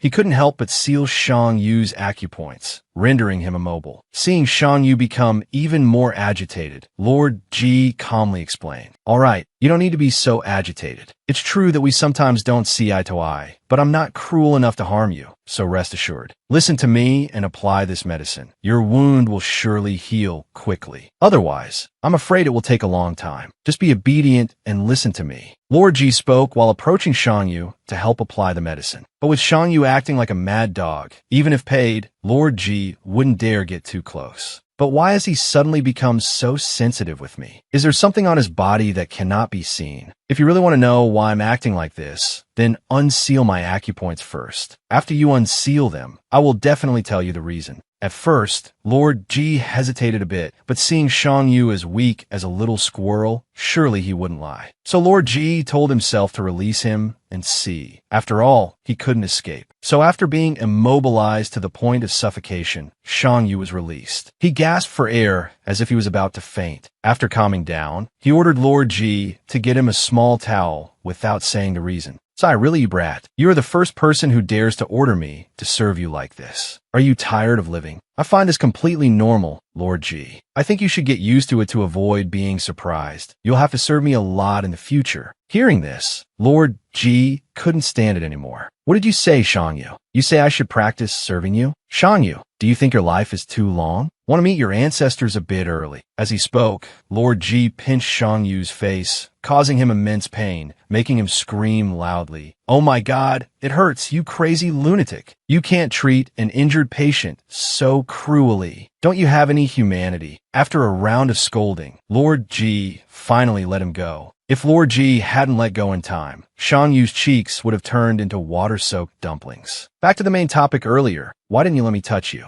Is there something on your body that others cannot see? Well, I can't hide it anymore anyway. If you want to see, I won't hide it. We are both men. What is there that you can't see? So Shang Yu had a grimace and pulled down his shirt to show Lord Ji the wound. However, it seemed that this shoulder was a bit too soft. It didn't look much like a man's. But well, let's ignore that. What Lord Ji was concerned about was that the wound on Shang Yu's body seemed quite severe. Moreover, there was a black mark, proving the wound was poisoned and not simple at all. Prince Mu's 9 arrows earlier had caused Shang Yu such heavy injury. Fortunately, he had taken the antidote prepared by Mingyu, so he was temporarily stable. Nothing bad had happened yet. If I apply your medicine now, what if the two conflict? What then? Lord Ji looked closer at Shang Yu's wound, feeling more heartbroken. He must be in a lot of pain. Conversely, Shang Yu only felt very anxious inside. Surely he doesn't realize I'm a woman, right? I only revealed the part hardest to distinguish as female, and I used a chest binding. How could he discover it? After observing for a while, who knows what Lord Ji thought, but he immediately spoke up loudly. "All right, I understand. Sit still here. I will go call Miss Mingyu.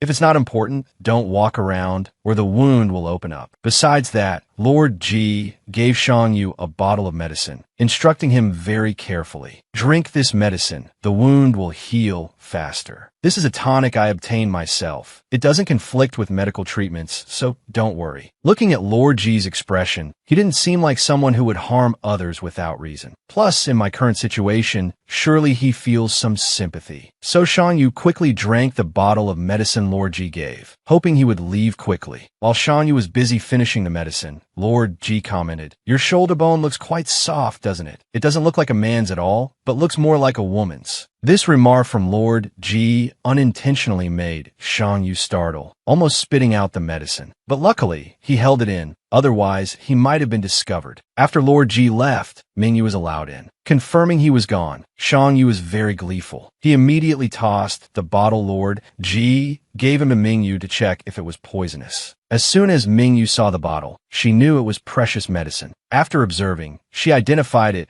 as the legendary Penglai Muksu flower. This flower is extremely rare, blooming only once every 100 years, so it has amazing power. People rumor that if a person hasn't kicked the bucket yet, just drinking the liquid refined from this flower can immediately sustain life. This is a national treasure of the Penglai Island Kingdom, said to be very rare. Moreover, the amount gifted to our country is not much. It's truly a waste to use this whole bottle for a small wound like the young master's. I wonder what Lord Ji's intentions are. Why did he give the young master such a rare medicine? Shang Yu didn't wonder about that problem. Instead, he had another curiosity needing an answer. If what Mingyu says is true, and this medicine is so precious, Why did Lord Ji obtain it so easily? Does he have a blood relationship with the royal family? Shan Yu hadn't investigated whether Lord Ji had royal blood yet, but there was one issue he had to investigate. That was the matter between him and Prince Mu.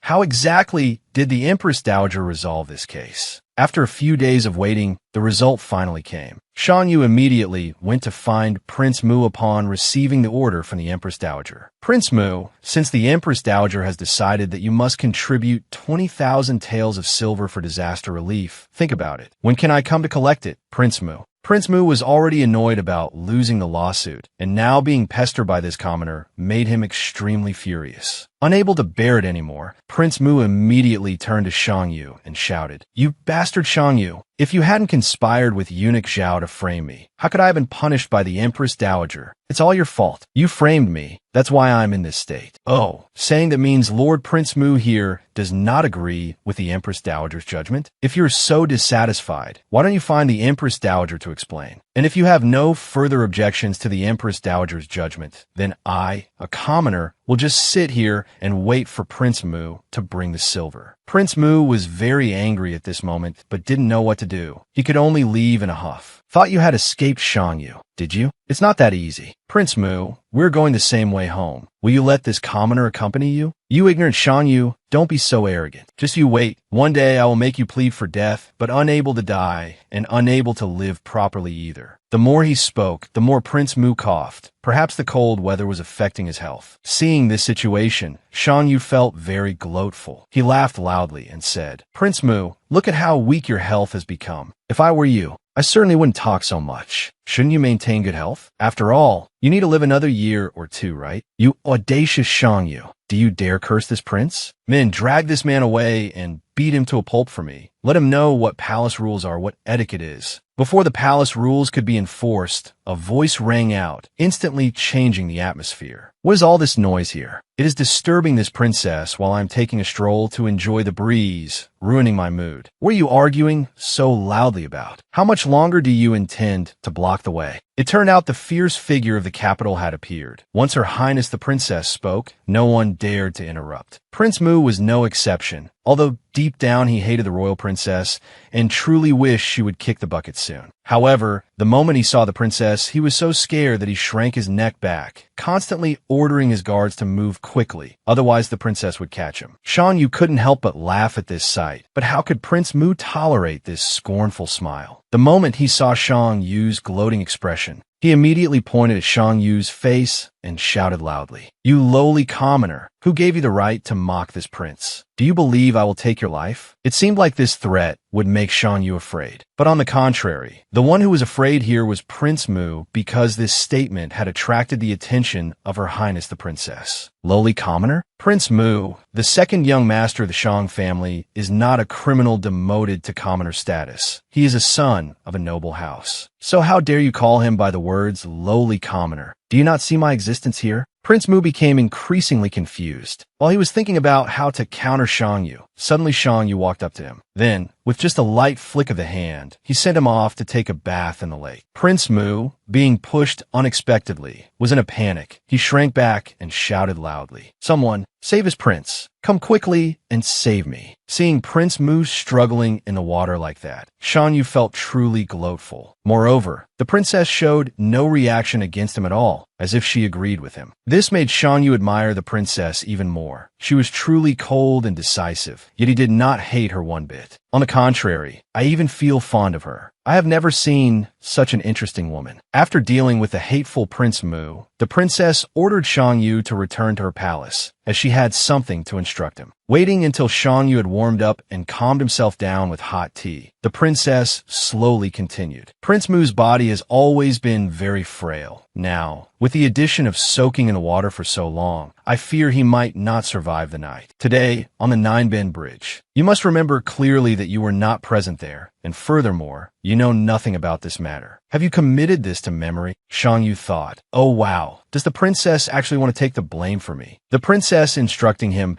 so carefully meant she didn't want him involved in this matter at all. The princess would bear all the blame for him, which would certainly be very disadvantageous for her. Shan Yu understood the princess's intention very well, but he could not let her take full responsibility for him like that, because, after all, Prince Mu now had no other support left, so he would certainly target Her Highness the Princess. Therefore, Shan Yu could not let the princess bear it alone. That would be too dangerous for her. Although Shang Yu was very grateful, he could not accept this kindness from the princess. Seeing Shang Yu's awkward manner, the princess affirmed that she did this not for Shang Yu or anyone else, but only for herself. She had disliked Prince Mu from the very beginning, so this matter could be considered just venting her anger. She said that, but Shang Yu knew very well that the princess did this for him. If the princess truly disliked Prince Mu that much, I fear he would no longer exist on this earth by now. Thus, once again, Shang Yu owed the princess a debt of gratitude. He really didn't know how long it would take to repay it all. Shang Yu was ready to do everything to serve the princess and repay her kindness. But Shang Yu could not become her prince consort, nor could he commit treason. Therefore, although Shang Yu affirmed he could do anything for her, he still could not do those two things. Although the princess was not very pleased, she had to agree. This was already a principle in Shang Yu's heart, so how could it be changed? However, the princess had one unique request, which she believed Shang Yu could not fulfill. That was, the princess loved to gaze upon spring. Could Shang Yu allow her to see spring? Good heavens, where would one find spring to gaze upon right now? Shang Yu was actually quite panicked when he heard this request from the princess. Is she in her right mind? Does she know what she is saying? Seeing that panicked appearance of Shang Yu, Her Highness the Princess understood. Never mind, you may withdraw. Consider it as if I never said anything. This request from the princess was truly beyond Shang Yu's capabilities. How could he do something so contrary to nature? When making the request, the princess had already thought of this, so she decided to let it go, pretending she had never said anything. The more the princess thought, the more troubled she felt. She didn't know why, but she felt uncomfortable inside, causing her mood to sink lower and lower. Seeing the princess's lethargic state, Shang Yu immediately asked about her well-being. But of course, how could she say it out loud so easily? Normally the princess is very strong. Why is she suddenly so weak today? She looks truly pitiful. In this situation, the princess must have encountered some real trouble, for nothing else could defeat her so quickly. Shang Yu thought to himself, I once said I would agree to all the princess's requests if I could. Now, although this request is a bit overwhelming, I think I can still do it. So I should do it to make the princess happy. Shang Yu thought it over for a while, and then spoke up in response. Although I cannot understand the trouble within the princess's heart, nor can I resolve it, I can help your highness with one thing. Gazing upon the spring day that your highness requested. Can he really do it? The princess wondered to herself. It was just a sentence to vent the frustration in my heart, yet he dared to agree to do it. It truly surprises me. Let me see what you will bring me, you commoner with gall bigger than the sky. So, after a while of preparation, Shang Yu returned. However, by the time he returned, Her Highness the Princess had already fallen asleep, missing the spring scene he had painstakingly prepared. Seeing the princess sleeping so soundly, he truly didn't have the heart to wake her. However, Shang Yu was a bit unaccustomed to this gentle appearance of the princess. Normally she was very fierce, so why did she look like a kitten while sleeping now? Shang Yu watched for a long time until he couldn't help but press a finger against the princess's forehead. In reality, Shang Yu only did this unconsciously and not intentionally, and he didn't understand why he did it either. While he was still fumbling, not knowing what to do, the princess suddenly talked in her sleep and called out softly, Mother, please don't go. Shang Yu then realized,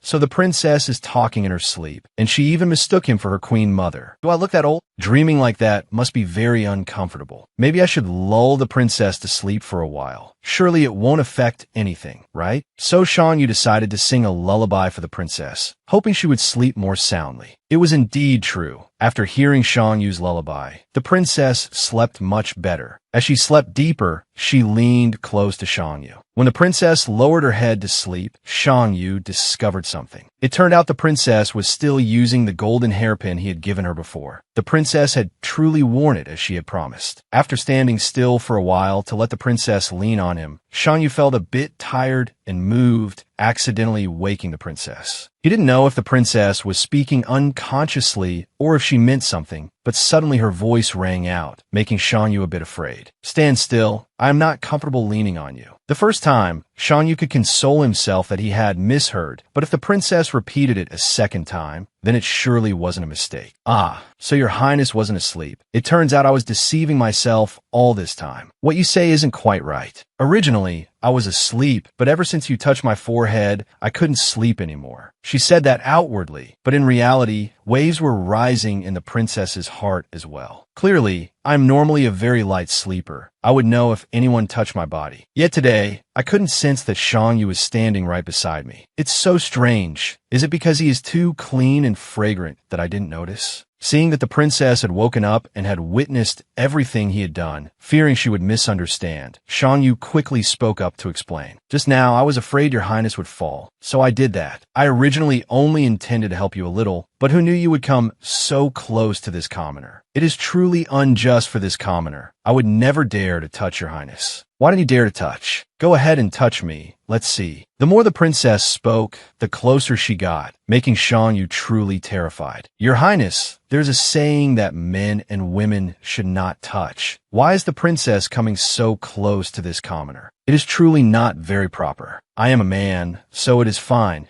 But Her Highness the Princess is a woman. This will damage the princess's reputation greatly. It is truly not suitable for you, princess. You still dare to say that, Shan Yu? Men and women should not touch? Did you forget so quickly? Back at Mount Mo Yun, wasn't it your own hands that tore this princess's cloak? Why are you putting on that act now? Don't you try to run away, and don't try to refuse anything else. If you dare move again, don't blame me. I will charge you with the crime of disrespecting me. Seeing that frightened appearance of Shan Yu, the princess actually felt quite disappointed. I am a woman, and I am not afraid of anything. Why are you, a man, so timid? It's not manly at all. All right, let's temporarily set this matter aside. Didn't your highness want to see a spring scene? This commoner will perform it for you now. Very well, I had almost forgotten about this. Then go ahead and try to perform it for me. Let's see what kind of talent you have to be able to conjure up a spring scene amidst this snow-white weather. Then, with a wave of the hand, Shan Yu was actually able to conjure up colorful butterflies right before the princess's eyes. It feels as if spring is truly returning. These butterflies are what Shan Yu calls paper butterflies. Earlier, Shan Yu asked Her Highness for permission to step out briefly just to prepare these. Shan Yu is truly very skillful, and the princess feels incredibly satisfied. You once told this palace that I could make 3 requests of you, right? This palace wants to make the second request right now. Is that all right? Of course it is. I invite the princess to speak. My request this time is simple. I won't force you to conjure up any seasons anymore. But my second request this time is that you must enter the palace 7 times a week and then perform only a single activity, lull me to sleep. Do you think that is acceptable? Here comes the madness again, forcing me to enter the palace 7 times a week just to lull this princess to sleep. This is truly labor exploitation. Your Highness, I do not think that is appropriate. If the court officials find out, I fear it will have a negative influence on the princess. Is that so? You're worried about that issue? It is fine, Shan Yu. I assure you that no one will be able to know. It will be just the 2 of us. Hearing the solution the princess proposed, Shan Yu felt even more of a headache. Good heavens, this is surely a case of easy to go, hard to return. Why have I fallen into a situation like this? If someone were to find out that I enter the palace to serve the princess's sleep, I will certainly become a thorn in their eyes. How will I be able to keep living then? Oh heavens, talk about rotten luck. Why is my fate so dark? The princess was already feeling irritable, and now seeing that miserable appearance of Shan Yu, she felt even more annoyed. She slammed the teacup down on the table and shouted loudly, "What is it? Are you not satisfied with that simple request of this palace?" Seeing that angry demeanor of the princess, it seemed impossible to refuse. Although feeling unhappy inside, Shan Yu still had to agree, otherwise his head would probably not remain attached. Moreover, he thought to himself, I have resisted her so many times already. Perhaps I should let her be happy for once and agree to her absurd requests. All right, then you should quickly get moving. There is one thing you must remember clearly before returning to your manor, which is that today you never met nor had any dispute with Prince Mu on the Nine-Bend Bridge. Do you remember? Shan Yu naturally remembered this very clearly. Even if paid, he would not dare to say otherwise. However, the princess felt extremely strange. Why did she have such a different feeling every time she stood in front of Shan Yu? This was the first time a certain sensation appeared in her body, the desire to possess another person for herself alone. She had never experienced such a strange feeling before. After returning home, Shan Yu displayed an incredibly unsightly expression, causing Ming Yu walking beside him to wonder, "Hey, why is it that every time young master goes into the palace and comes out, you wear such a troubled look? Is there something in the palace that displeases you?" "It is even more than just being troubled, Ming Yu. Tonight, I received 2 pieces of information, 2 different stories, but both only bring me a sense of panic and worry. The first matter is that Prince Mu will certainly not survive past tonight. The second matter is that from now on, every night, I must enter the palace to serve the princess's sleep. Do you understand?" Hearing this, Ming Yu's ears suddenly started ringing. "Good heavens, are you telling the truth, young master? Are you truly sober?" "There is no other way, Ming Yu. I cannot refuse her forever. But never mind, let's just happily overlook this matter until the relief aid matter is fully understood. Then we will also quickly leave the capital. It is nothing. There is no other way, Ming Yu. I cannot refuse her forever. But never mind, let us just happily overlook this matter until the relief aid matter is fully understood. Then we will also quickly leave the capital. It is nothing. Truly very safe." Elder brother felt very reassured upon hearing this. However, today, he came to find Shan Yu for a different matter. He came to tell Shan Yu a major event. Prince Mu falling into the water has caused a shockwave in the palace. Today is so cold. Added to his poor health, I fear he will not survive the night. It is said that the princess's people carelessly bumped into his sedan, but some say the princess did it intentionally. This has truly made the elders in the palace extremely angry. In my opinion, with the princess's current status, except for His Majesty, no one can investigate her. Even if she pulled down the heavens, I believe she would not suffer any punishment, not even the lightest one.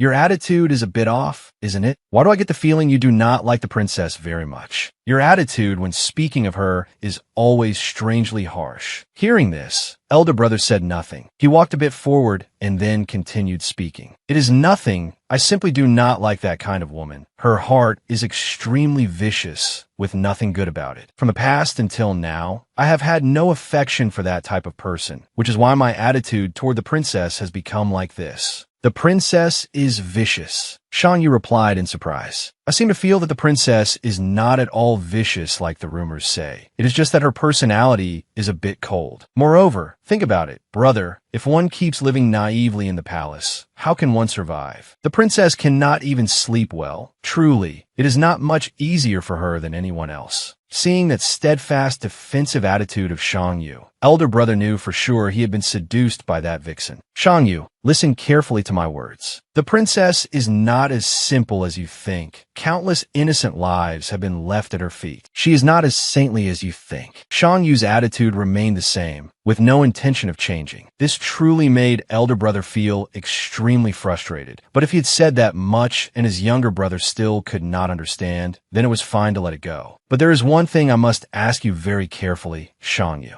That is, Prince Mu and you have a feud. Today, when something happened to him, and you coincidentally happened to be in the palace at that time, are you involved in this matter? Of course not. How had the princess instructed him? Even if poisoned, he would not dare utter half a word. Knowing Shan Yu was not involved in this matter, he truly felt very relieved. But more than anyone, he had to warn Shan Yu not to get too involved with the princess. Otherwise, your end will be like Mu Jin's, never able to start over again. Faced with these warnings from elder brother, Shan Yu did not feel afraid at all, but only found it amusing. Perhaps elder brother was overthinking things. That's right, brother. I will exchange all the silver I have for banknotes and then exchange them for food provisions. Do you think that is all right? Elder brother also agreed with this. It should be done that way because using banknotes is much safer than using silver ingots. It would be easier to transport as well as easier to keep secret. Everything can be considered half resolved. Now only the transportation of food provisions remains. Shan Yu is very confident in himself regarding this matter. He would definitely ask Master to send the best people to execute it. However, elder brother spoke up. He did not agree to let Shan Yu handle this alone, but rather he would take Shan Yu's place to do it. More than anyone, elder brother was the one who most wanted Shan Yu to succeed. So consider it him lending Shan Yu a hand. If he spoke to Master, the success rate would be higher. Good heavens, brother is truly good to me. How can I ever repay you? How about this? When I return, I will treat you to the most expensive banquet at Fei Yun Pavilion. After all, I am a person of means now, am I not? Shang Yu naturally agreed to this arrangement. Elder brother was helping him so much, and it only cost a banquet, so of course he had to agree. The more he looked at Shang Yu smiling happily, the stranger the feeling in elder brother's heart became. Clearly he is also a man, but why do I now like seeing him smile? Shang Yu, if only you were a woman, how wonderful that would be. The moment finally arrived, the day Shang Yu was summoned into the palace to serve the princess. That day, snow filled the sky, just like the feelings in Shang Yu's heart. Seeing her young master so listless, Mingyu could not bear it and spoke up to comfort him. Young master, do not worry too much. It is already this dark, and the princess's people are nowhere to be seen. Surely the princess was simply joking that day and will not really come to take you away. After all, the princess is a woman. How could a noble lady like the princess allow a man to come and serve her? Do you not think so, young master? Ming Yu's encouraging words did not help Shang Yu much. On the contrary, they made him collapse further. If that were the case, I would be fainting with joy, Ming Yu. But you know that Her Highness has always been famous for keeping her word. I fear there will be no escape for me. And it was exactly so. Right at the moment Shang Yu finished this sentence, the princess's close guard arrived, and what's more, he came to pick him up to enter the palace to meet the princess. Needless to say, Shang Yu was in immense pain. His heart felt as if someone were rubbing salt into it. All right then, I do not want it, but it has come. I must face it. And so, amidst flowing tears, Shang Yu and Ming Yu temporarily parted ways for him to enter the palace to meet the princess. Oh, but wait, before entering the palace, Shang Yu needed to change clothes. He could not possibly wear his current outfit into the palace. And boom, an exceptionally beautiful eunuch appeared. It is true that beautiful people look good in anything. Shang Yu only wore eunuch's clothes, yet he looked indescribably beautiful, and even the princess's guard had to acknowledge this. Well, beautiful is beautiful, but he had to quickly enter the palace to perform his important duty. Thus, Shang Yu was taken into the palace to meet the princess exactly as promised, and the princess was already waiting for him inside. Tonight would truly be an incredibly difficult night to sleep. Taking a deep breath, Shang Yu decided to go in to meet the princess. He could not hide anymore. Upon arriving, Shang Yu reminded the princess to close the door, otherwise, with this kind of weather, she would surely catch a cold. However, the princess actually did not need this. She needed the air to be a bit cold to keep herself awake. A silence ensued. Shang Yu and the princess at this moment were like a young couple, sitting next to each other without knowing what to say. After making 7,749 attempts to dodge, finally, Shang Yu could not avoid it any longer, and had to sit still to let the princess do whatever she wanted. The princess was now sitting very close to Shang Yu, and the closer she sat, the more she whispered sweet nothings into Shang Yu's ear, scaring him out of his wits. Shang Yu, do you know how to serve this palace in bed? Good heavens, what fragrance do you use that smells so good? It has made me sniff it endlessly since earlier. Realizing this situation seemed unstable. The princess is a woman. How could she be so reckless? Shang Yu quickly pushed the princess away, then hurriedly knelt down and pleaded with the princess. Princess, please remember carefully that men and women should not touch. Moreover, I am just a lowly commoner. How could I dare to offend you? The princess at this moment showed no shyness at all, or in other words, it was as if she had lost all reason. She continued to move closer to Shang Yu, placed a hand on his shoulder, and spoke. Is that so? If I allow you to offend me, would you dare? Good heavens, does the princess have brain problems? Why does she keep saying that? Shang Yu was becoming more and more devastated. On the contrary, the princess felt very happy teasing him. Come to think of it, teasing a wild fox is quite fun, isn't it? Everyone wants to have fun, but the princess wanted even more fun. This wasn't enough. So, Her Highness the Princess directly laid down on Shang Yu to see how he would react. Good heavens, needless to say, Shang Yu's eyes were about to pop out from shock. How could the princess be so reckless? But beside the utter shock, he also felt extremely puzzled. Princess Dinghua was someone who was frequently assassinated. Yet today she could directly lie on him to sleep. Was the princess trusting him too much? Seeing the princess trust him like that, Shang Yu gradually shifted from panic and fear to a sense of reassurance. He must be someone worthy for the princess to trust him like that. Otherwise, the princess certainly wouldn't feel safe sleeping on his legs like this. Reassurance often comes with relaxation, and being too relaxed makes people sleepy. So, not long after, Shang Yu also dozed off following Princess Dinghua. Just after Xiangyu had dozed off for a short while, the princess woke up. It had been a long time since she had such a good sleep. In her groggy state, not yet fully awake, the princess saw that Xiangyu had actually fallen asleep, and he was sleeping very deeply at that. Usually you look so fierce, but it turns out your sleeping posture looks this obedient. Seeing this, the princess couldn't help herself. She really wanted to touch his nose. Coincidentally, as the princess reached out to touch his nose, Xiangyu opened his mouth, as if he was waiting for the princess's finger. Thus, although not planned, Xiangyu touched the princess's finger, which gave her a very strange feeling. What is this? Why am I afraid of this guy's touch? We are clearly both men, so why do I have this strange feeling when Xiangyu touches my hand? My body is becoming stranger and stranger. Even though I know he is a man, this is the first time my body has felt this way. A feeling of inexplicable desire, never encountered before. Xiangyu slept soundly, unaware of what the princess had done to him all night. By the time he woke up, it was already bright. He couldn't understand when dawn had broken. When Xiangyu woke up and realized it was morning, needless to say, he was panic-stricken. Good heavens, did I actually fall asleep in the princess's bedchamber?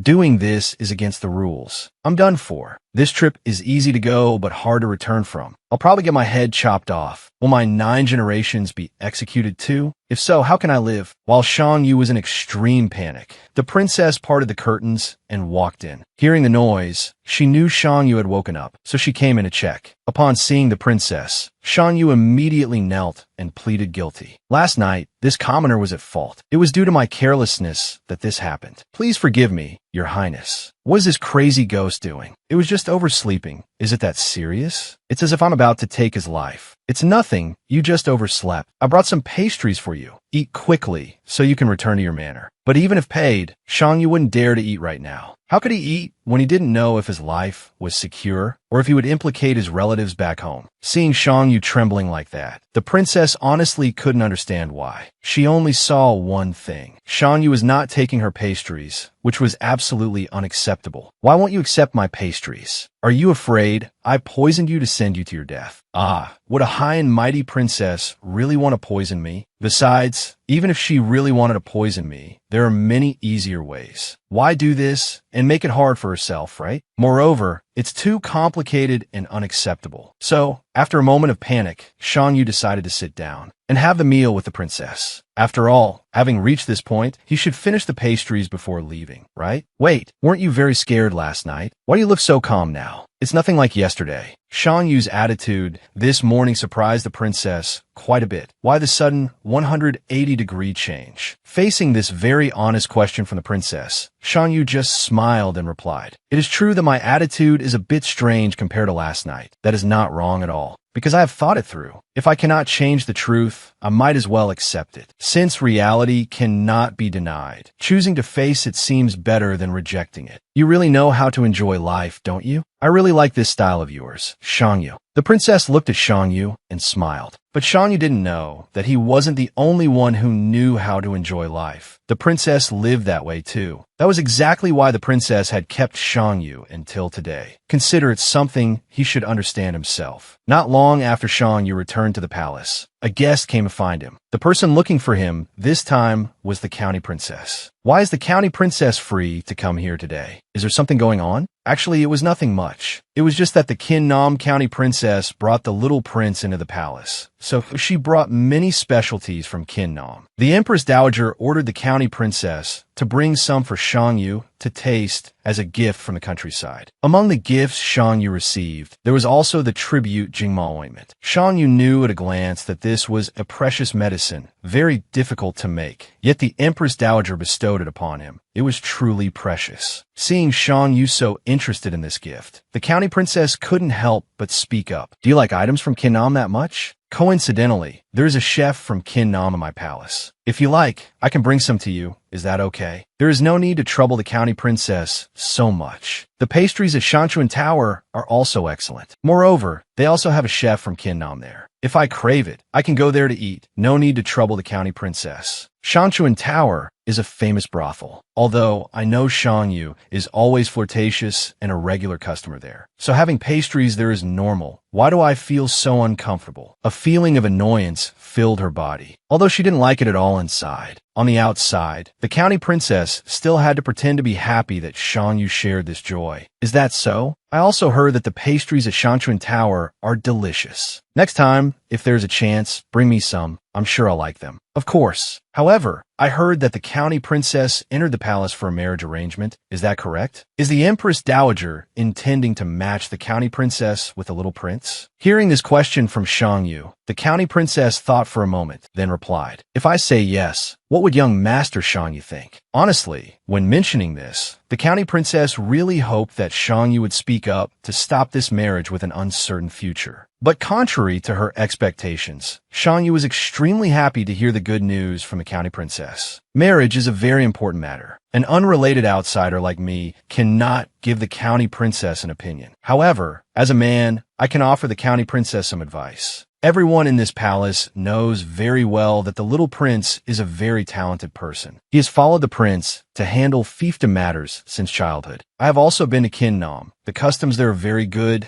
the people are gentle, and the climate is pleasant. So according to what you are saying, the little prince is absolutely an excellent choice. Isn't that right, Shangyu? That's right, county princess. A girl's marriage is naturally very important. People often say that a girl getting married is like a gamble, although I see the little prince is not a bad person. The best person must be someone the county princess truly likes. Shangyu was sincerely giving advice to the county princess, but she was not very happy inside. She really wanted to try one more time to see if Shangyu had feelings for her. This seems to be the scented sachet made by Yu and Mingyu. The scent is very elegant. Sitting here, I can smell the very gentle fragrance. I sense there's also polishes inside. Carrying it in this cold weather must be very warm. Shangyu, for such a good item, could you give me one for the sake of our acquaintance? Give it to you? That might not be very respectful to the county princess. How about this? I will give you the recipe, and you can make it yourself at home. Actually, giving it to the princess would be fine, but everyone knows that a scented sachet is a personal item. Men and women cannot casually give them to each other. But if the county princess wanted it, Shangyu couldn't escape no matter what. Just give it to me. If I feel it is truly good, I will come to you directly to ask for the recipe. Then I can give one to the Empress Dowager too. Wouldn't that be much better? Shangyu, since when did you become so petty and selfish? Giving it to anyone else might be one thing, but if it's for the Empress Dowager, how could Shangyu refuse? So, although unwilling, he still had to let the county princess take a scented sachet, otherwise he would surely offend the Empress Dowager. After her wish came true, the county princess happily left. Before leaving, she also expressed her embarrassment for disturbing young Master Shangyu until late at night. It was truly embarrassing. Mingyu could actually see the county princess's feelings. After she left, Mingyu mentioned this to Shangyu, but he immediately objected.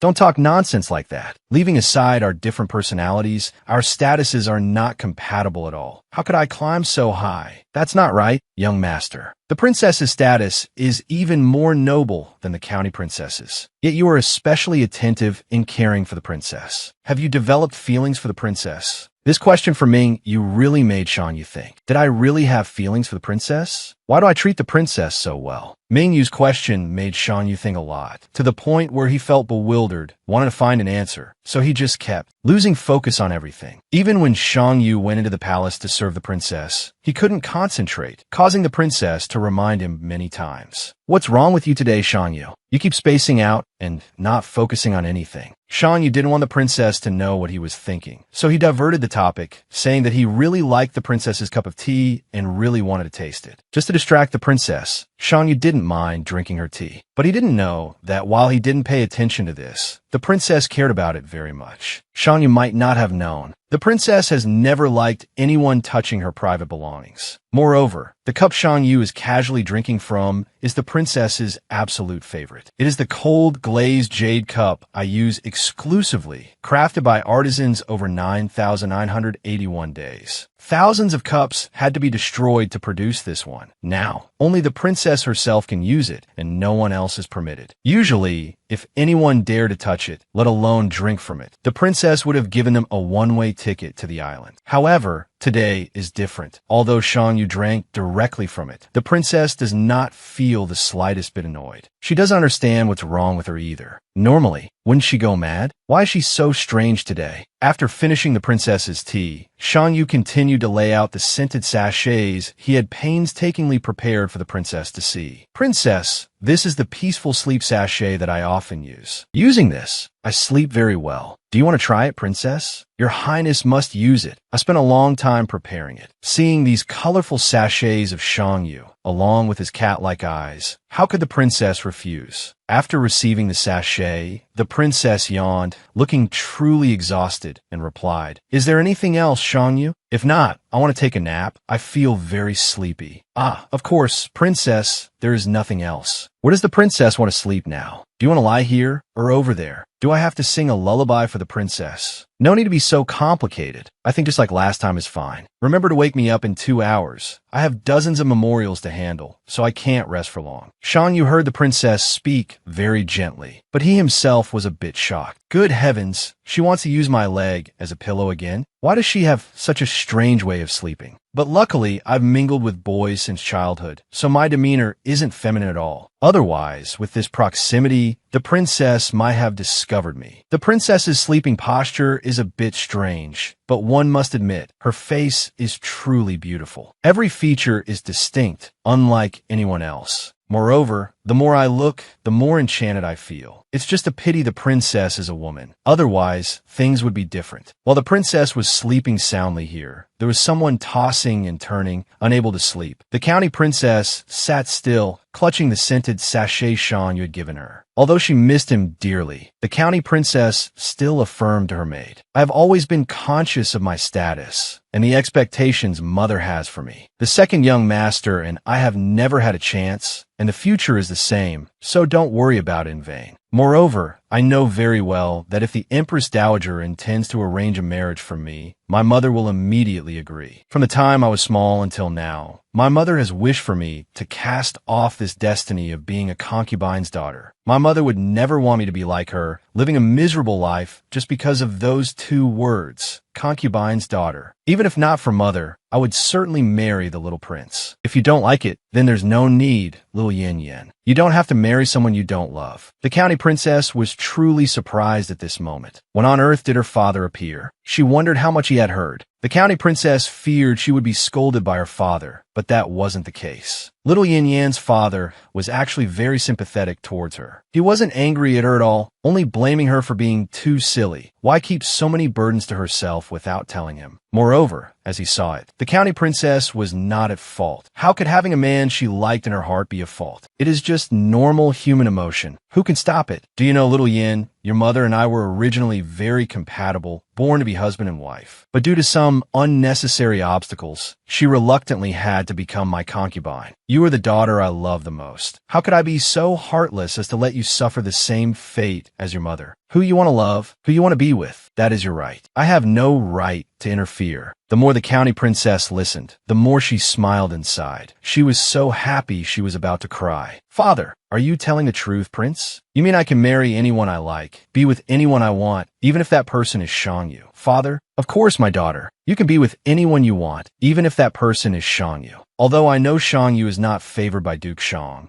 and they even have conflicts. But rest assured, our Prince Ning's estate is this powerful. If you and he truly admire each other and want to share a home, I fully approve of this. Furthermore, I can give you and him a piece of land. The 2 of you can cultivate it and build a happy home for the rest of your lives." The county princess felt truly surprised. Why was her father treating her and Xiangyu so well? The county princess's father truly loved her dearly, so more than anyone, he wanted to find a husband who would take care of his daughter for a lifetime. Xiangyu was a young master he had observed for a long time. Although this young man's background wasn't the best, in return, Xiangyu was very talented, intelligent, and capable. He did not lack assets and wealth. He only needed someone who could provide for his daughter. So, more than anyone, Xiangyu was a perfect choice. No one could surpass him. Although her father had accepted this relationship, the county princess still felt a bit uneasy in her heart. "Father, although my affection for Xiangyu is real, he and I rarely have opportunities to interact. I truly don't know how he feels in his heart, or if there is a chance for a union with Xiangyu. This is not difficult at all, my child.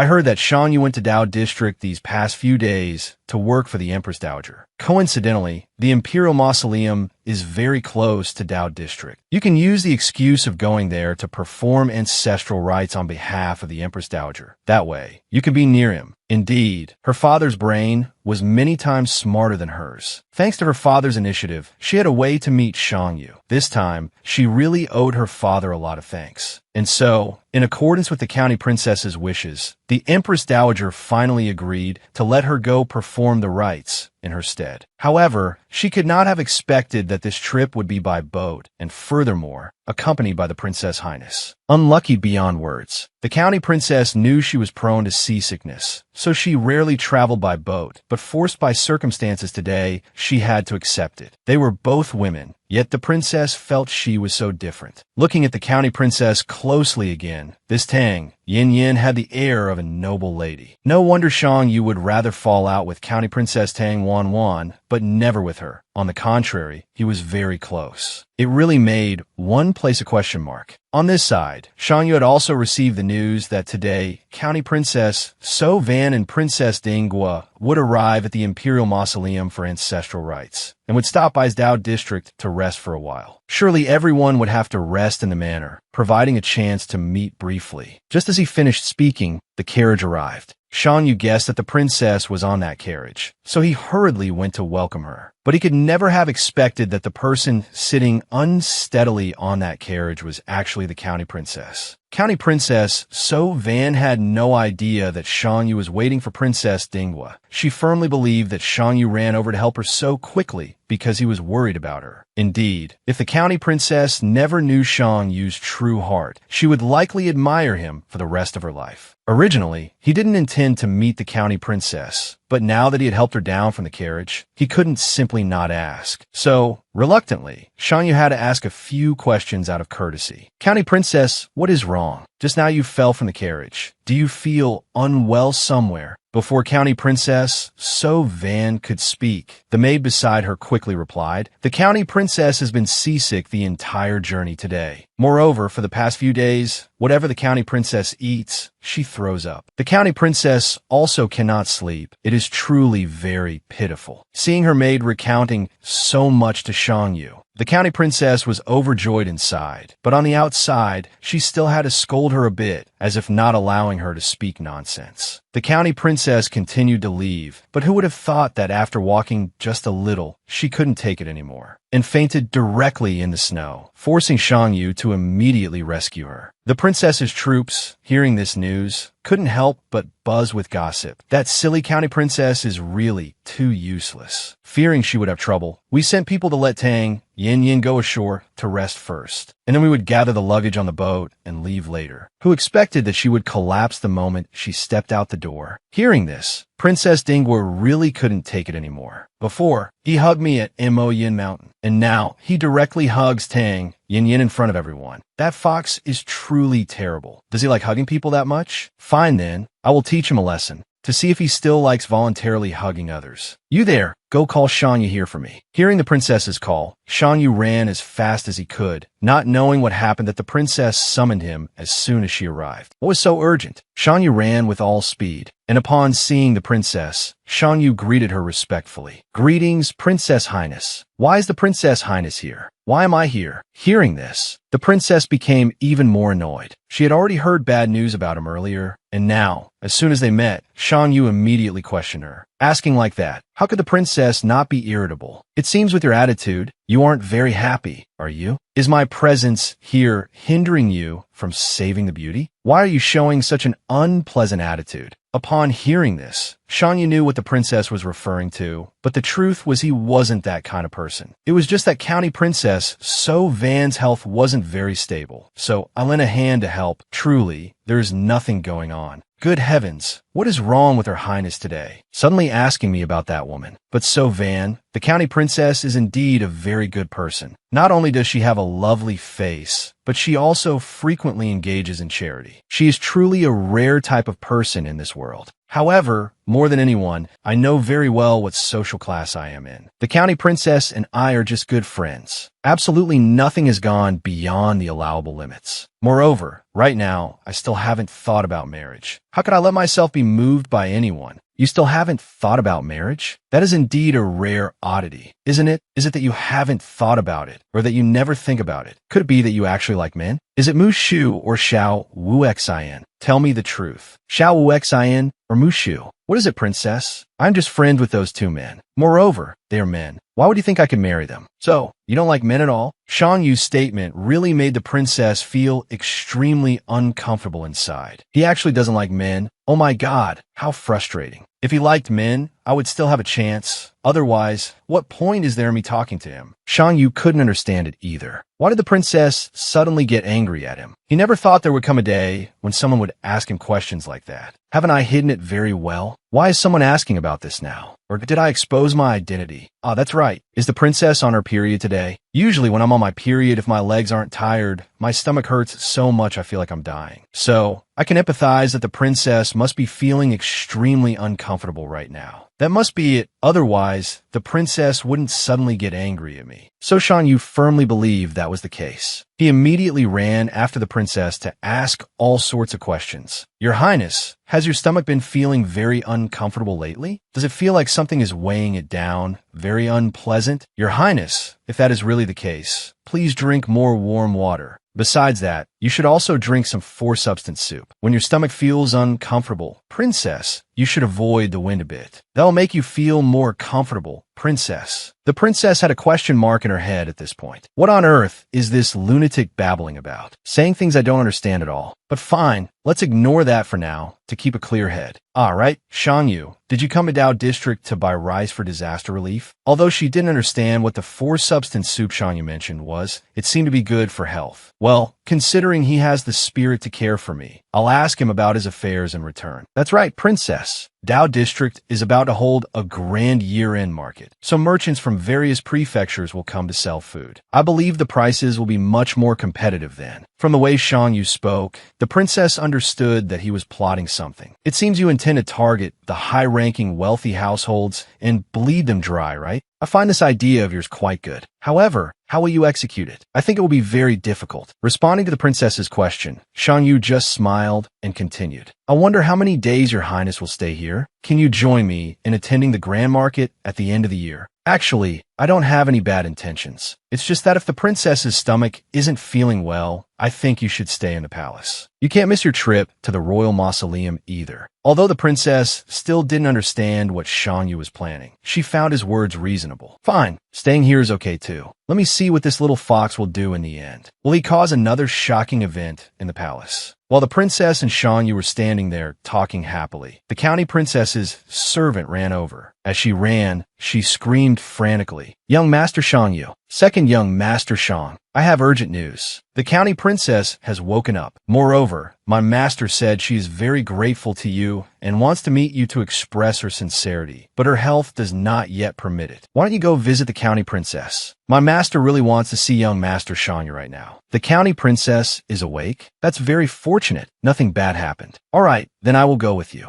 I'll see if the county princess's health is better now. Hey, are you really going, you fox? Why do you trust other people's words so easily, you brat? All right, watch me then. The princess cleared her throat and spoke up. Wait a moment. I see that county princess Soven has just woken up and her health is not yet stable. Therefore, in my opinion, the county princess should rest more. Formalities like thanking can be done later. Nothing is more urgent than one's health. Well, that's all I have to say. I don't feel very well either. I'm going back to the palace to rest first. Hearing that the princess was going back to rest, Shang Yu was very worried. He immediately ran after the princess and called back to the servant. Luke Swang, miss, I have to attend to the princess's rest first. I don't have time to visit the county princess. Wait until the county princess has had a good sleep and her body is alert. Then I will come to visit her. Okay, Luke Swang. The princess had seen through the county princess's scheme, so she said she wasn't feeling well. She knew Shang Yu would definitely run after her. Now she understood. No wonder when she was little, she saw women running around the palace every few days telling her father they were sick. So this was the reason. County Princess So Van was still in her room, unaware of the terrible thing happening outside. She was admiring herself in the mirror and saying, "Right, I need to add a bit more blush. I can't let Shang see my haggard image." Luke Swang returned and saw her master like that, so she shouted in disappointment. "County Princess, you don't need to prepare anymore, because young Master Shang Yu won't be coming." He went to attend to Princess Dinghua. "Hey, are you telling the truth? The princess and Shang Yu are actually together? This is truly hopeless. What on earth is happening?" "It is true, master. You did not mishear what I said. Just now, before your servant left, second young Master Shang was still standing and watching the snow with Princess Dinghua. They looked extremely happy. It seems their relationship is very good, master." Hearing this, the county princess could only sigh. She felt twice as tired as before. As soon as she sat down on the chair, she immediately spoke up. "Princess Dinghua is not an ordinary noble lady." "That's right, county princess. Even I feel something is wrong. Considering all aspects, someone of such noble status as the princess cannot possibly take Shang Yu as a consort. The two of them are not meant for each other. Moreover, the blood of the Jade family still flows in young Master Shang Yu's veins. County Princess, there is definitely still a chance. Don't worry about anything, County Princess." While the County Princess was still in her slump, another knock came at the door. "County Princess, have you finished resting? It's me, Shang Yu, coming to visit you." Oh my God, the County Princess acted as if a dying person had been saved. She immediately became cheerful, right? She excitedly ran out to open the door for her beloved. "Young Master Shang Yu, why are you here? Do you have something you need my help with?" No one understood better than the County Princess. "I came here today because I indeed have a favor to ask of you, County Princess." Although Shang Yu came to find her with the purpose of asking for help, for some reason, the County Princess was extremely happy. Perhaps it was because of Shang Yu saying that no one understood him better than she did. So, even though Shang Yu came to ask for a favor, the County Princess didn't feel sad. On the contrary, she felt very happy. "If you have something, just tell me. Don't stand on ceremony. If I can help, I will help you immediately." Seeing the County Princess's enthusiastic attitude, Shang Yu smiled shyly and replied, "The County Princess is a person of refined tea culture, and your subordinates are also very skilled at brewing tea. Why doesn't the County Princess organize a snow viewing and tea tasting party? Then invite all the wives and young ladies in this city to come and enjoy together? Wouldn't that be wonderful? Huh?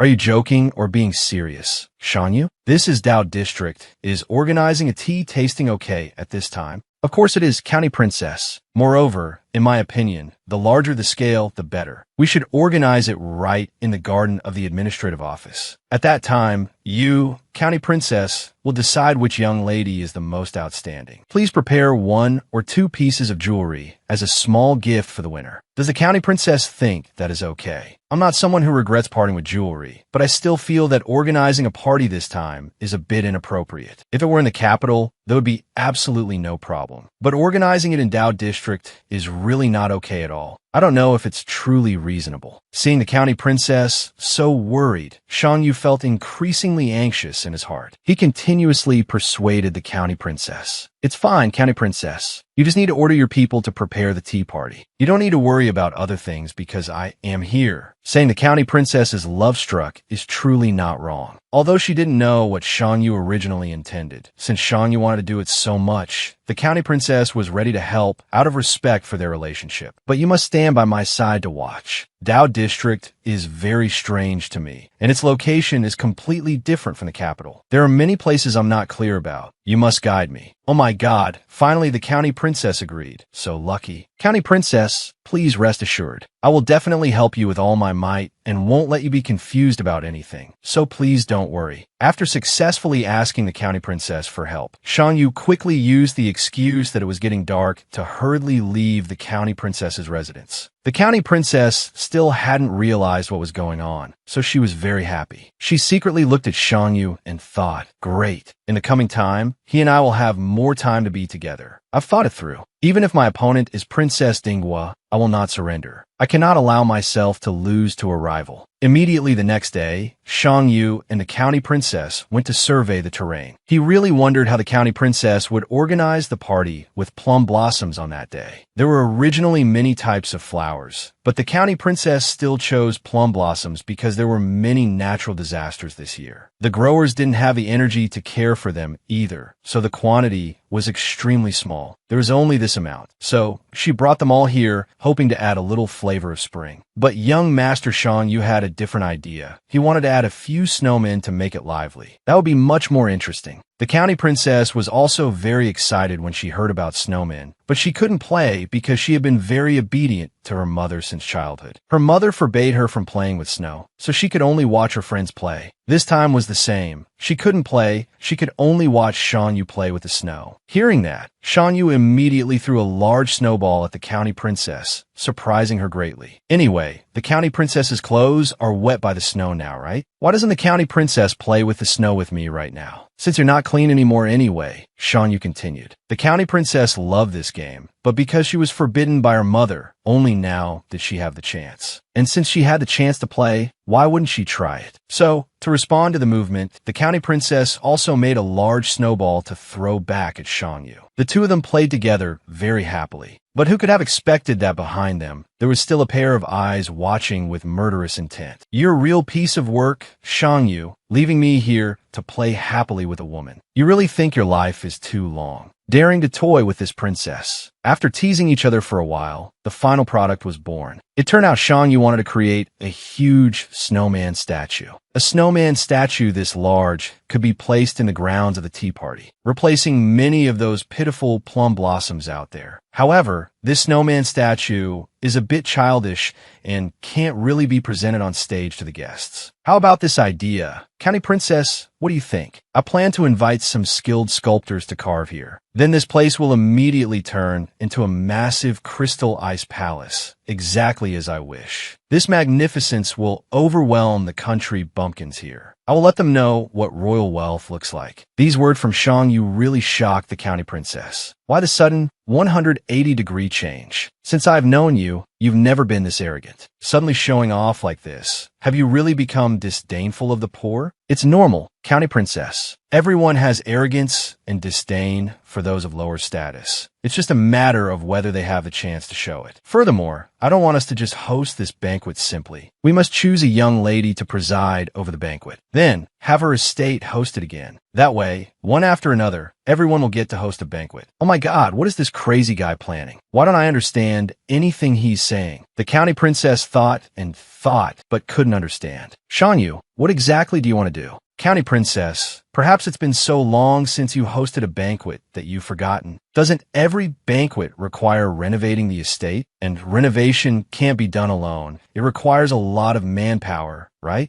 So that's it. You want to exploit the greed of the wealthy who want to associate with the noble families of the capital. Then have them hire refugees to work for them. The refugees will then have food, clothes, and even money, thereby salvaging the economy of the entire Dao district, right? Oh my, the county princess is truly smarter than others. You saw through the matter so quickly, it really opens my eyes. While Shang Yu and the county princess were still talking, the princess's servant appeared. This time, his expression wasn't quite right. He seemed very angry. Master Shang Yu, the princess is sending people to look for you. Her Highness has a very urgent matter she needs you to resolve. Hearing this, the county princess was puzzled. Why is the princess suddenly looking for Shang Yu so urgently? Master Shang Yu is currently discussing a very important matter with me. I wonder what could be more urgent than this, that he has to leave. You're asking why? Do neither the county princess nor Master Shang Yu know one thing? Refugees are everywhere right now. Yet Shang Yu is unabashedly organizing a banquet here. The people can't take it anymore and have sent complaints to the authorities. If the princess doesn't seek Shang Yu to hold him accountable, who else would she look for? The county princess intended to explain the reason Shang Yu was organizing the banquet, but she was quickly stopped by him. County princess, I can go to the princess myself to explain this. There is no need for you to step in and help me. So Shang Yu temporarily put the matter aside to follow the princess's servant. At this moment, the county princess didn't wish for anything grand. She could only pray for one thing. Princess, you must promise me. You're only keeping him for interrogation, not trying to steal him from me. Promise me that, princess. Shan Yu still didn't believe he was being sued by the people until he saw the stack of papers on the table. Only then did he ask himself, am I really being sued by everyone? Are all these letters complaints against me? Why are there so many? However, it seemed the princess didn't care much about Shan Yu's arrival. Only when he complimented the painting she was working on did she react. Actually, Shan Yu wanted to steer the conversation in a different direction. That way, perhaps the princess would forget his crimes and judge him more leniently. The princess was very happy to have her talent recognized. Besides, Shan Yu also expressed a desire to see more of her paintings. So the princess obliged him, bringing out the painting she was working on for Shan Yu to see. As soon as he saw the painting, Shan Yu felt something was off. Isn't this the great dragon temple of Dao District? This is a place Her Highness has visited before, but he still wasn't sure why she suddenly painted it. That's right, your memory is really good, Shan Yu.